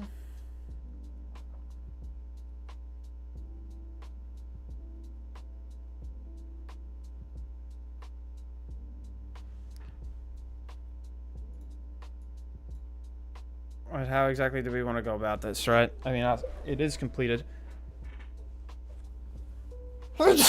Oh, shit. Do we want to... Right, we have our current orders here. Do we want to also make a post request to our payments, right?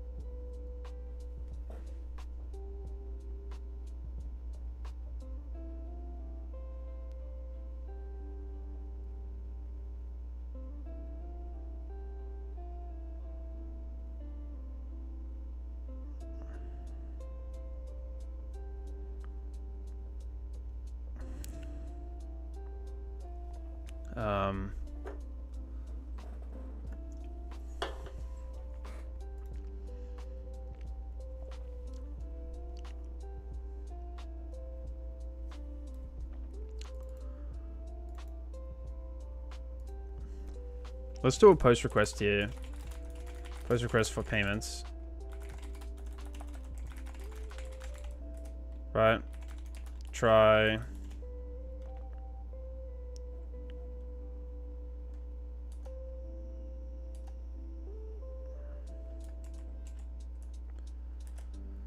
Let's do const res is equal to await fetch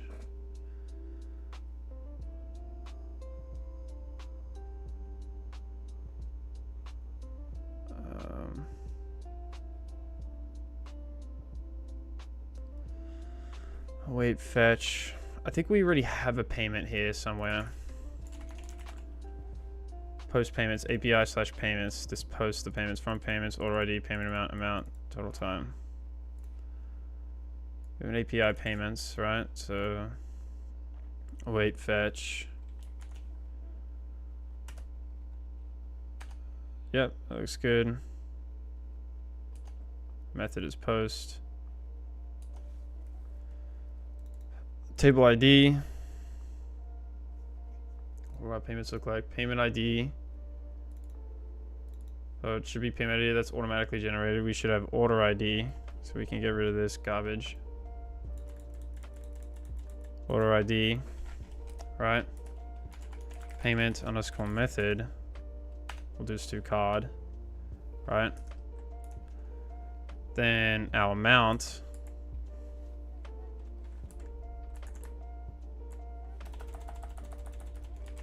Amount is our final total. Final total. And then our payment time, I think, is automatically generated as well. I think.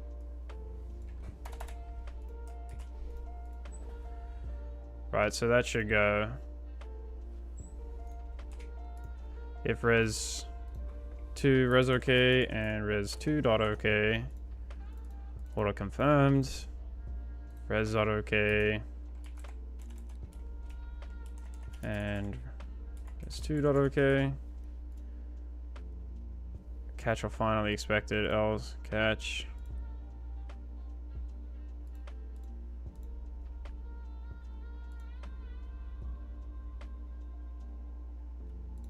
The fuck do I need a finally, bro? Like what?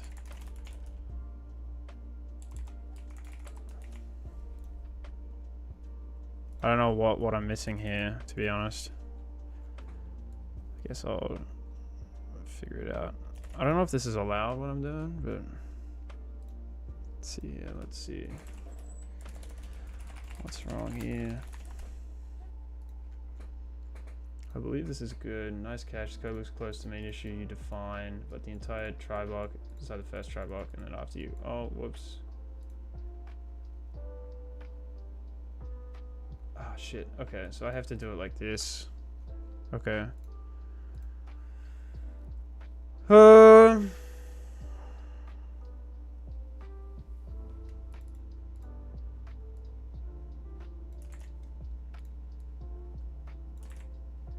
Yeah, that looks good. Let's do that. I think this has to go 1 over. Ah. Whoops. Bro, what is happening here, bro? Okay, that looks good. Let's grab this second order now. Ooh.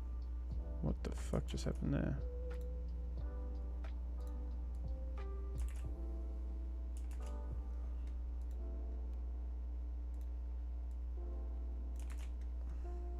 Res 2.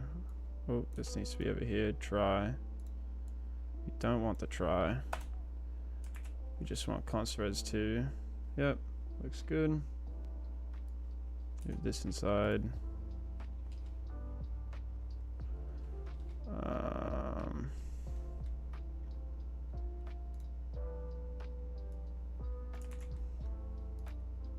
Because we don't need any of this.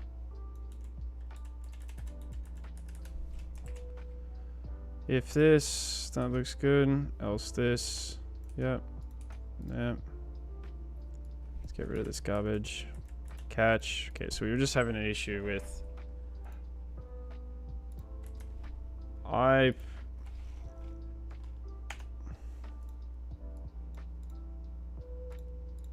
Okay, that looks good. Nice. So it looks like that works properly.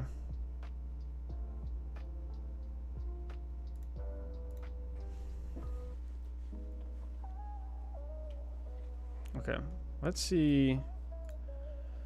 We got an owner, manager, waiter.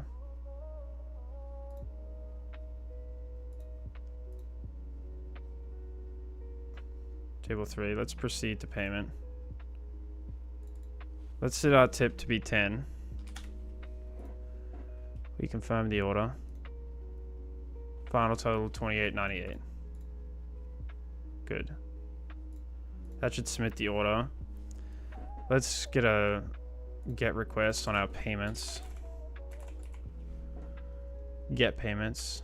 API/get payments. Localhost /3001 / I think it's get payments. Okay, payment time is a null in there though. So this can be null, or it's not automatically generated. That's the issue. This now needs to be generated with the current time. So we need to pass the payment time. Payment time. New date is our string. What we need on the back end to be able to take the payments. Insert payment time. Okay. Let's come over here.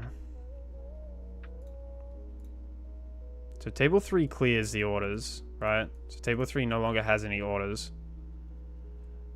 Where is it clearing the orders though?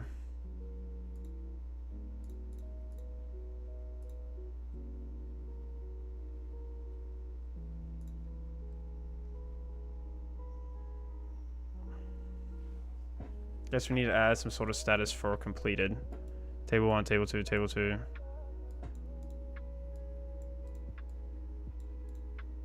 Guess we can maybe add completed orders and non-completed orders. We can probably add that as a feature. I think that would be better at spreading this apart.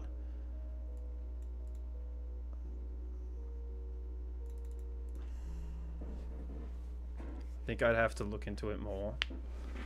Clean this up a little bit.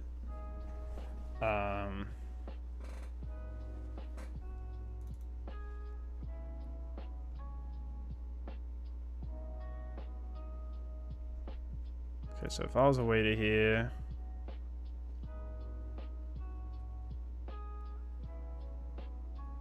we want to set that order to be completed, and then we want to set the table to be open too, right?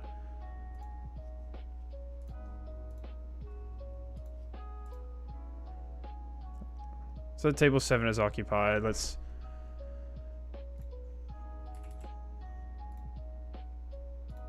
add a food item. Let's add a power up nachos. Okay, let's proceed to the payment, right? Proceed to payment.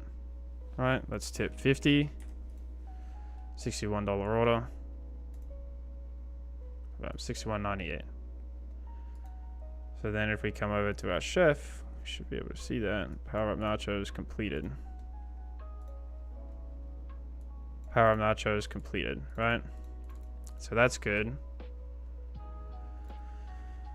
Now let's view our payments. Really, that was our feature we wanted to implement. Okay, so we have a time here now, right?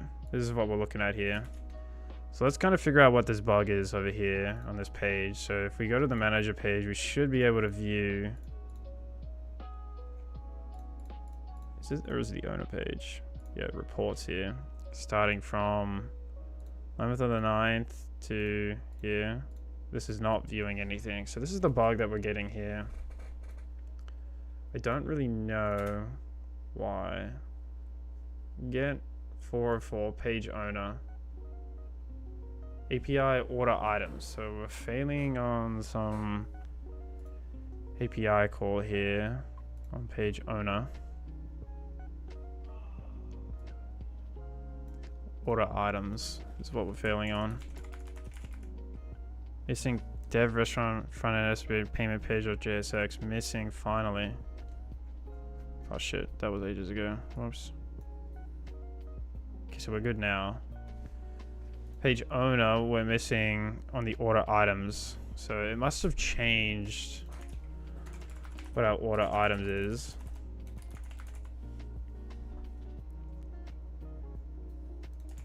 Get.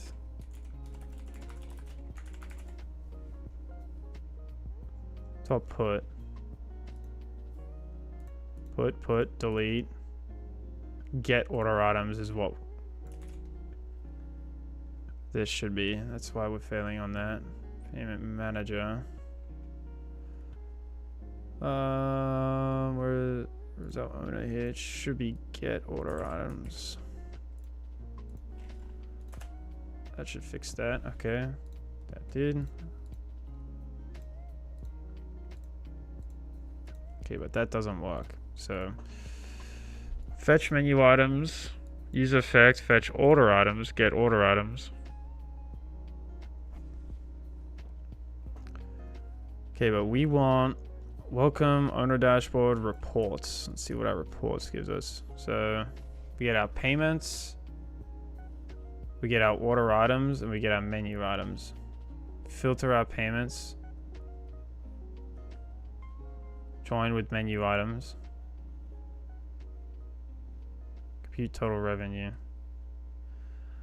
I wish we get some sort of error of what's happening here. Maybe we can just console.log. We got payments. Let's see if we're actually getting that here.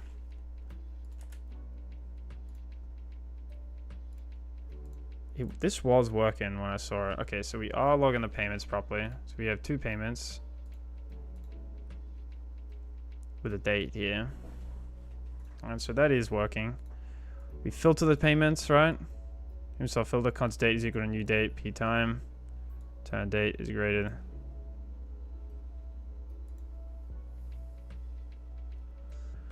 Collect order IDs from filtered payments.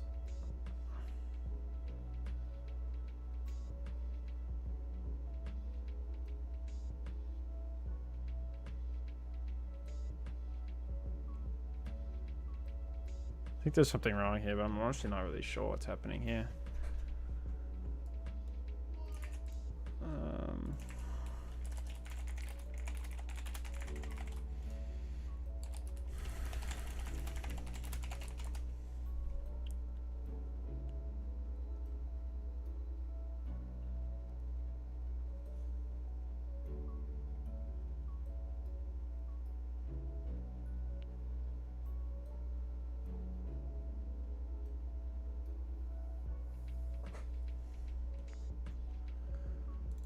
Start date, end date, payments, order items, menu items.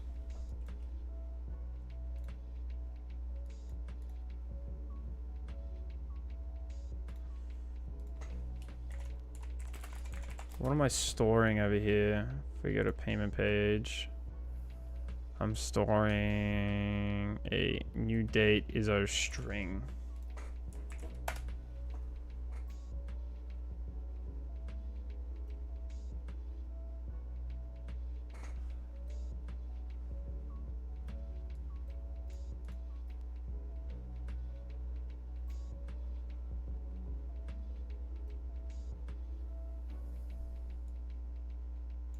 Okay, so I think according to this, I'm maybe doing the ISO payments wrong.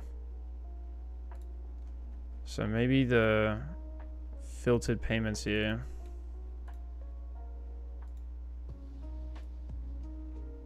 Let's grab this logic here.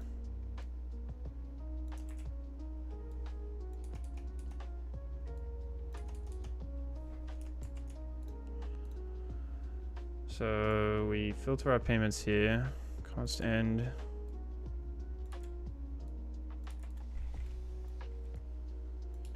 I'm not familiar with this logic. I didn't write this, so I don't really know what is going on here, but all I know is what we're trying to do here. I prefer the comments closer. Triggers me a little bit.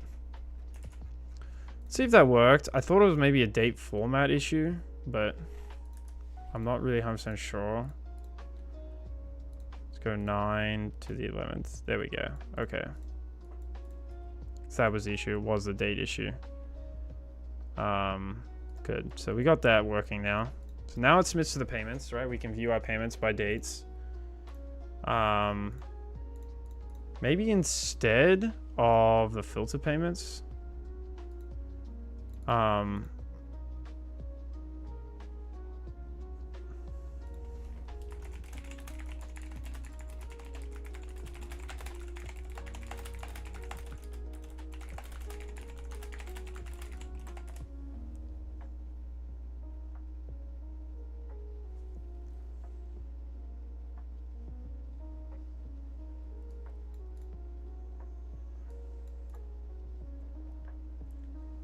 Maybe we can leave this around. I can leave this with someone else. So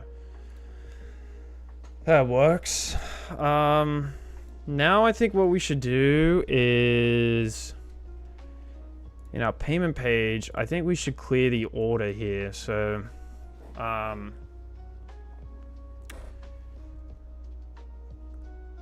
here we're doing this. So we're finally getting our payments working.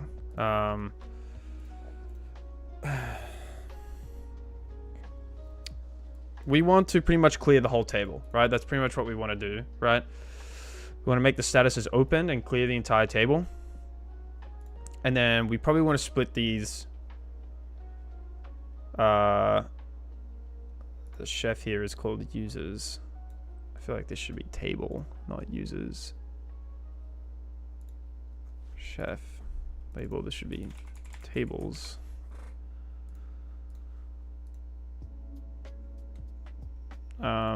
Let's create 2 statuses, right?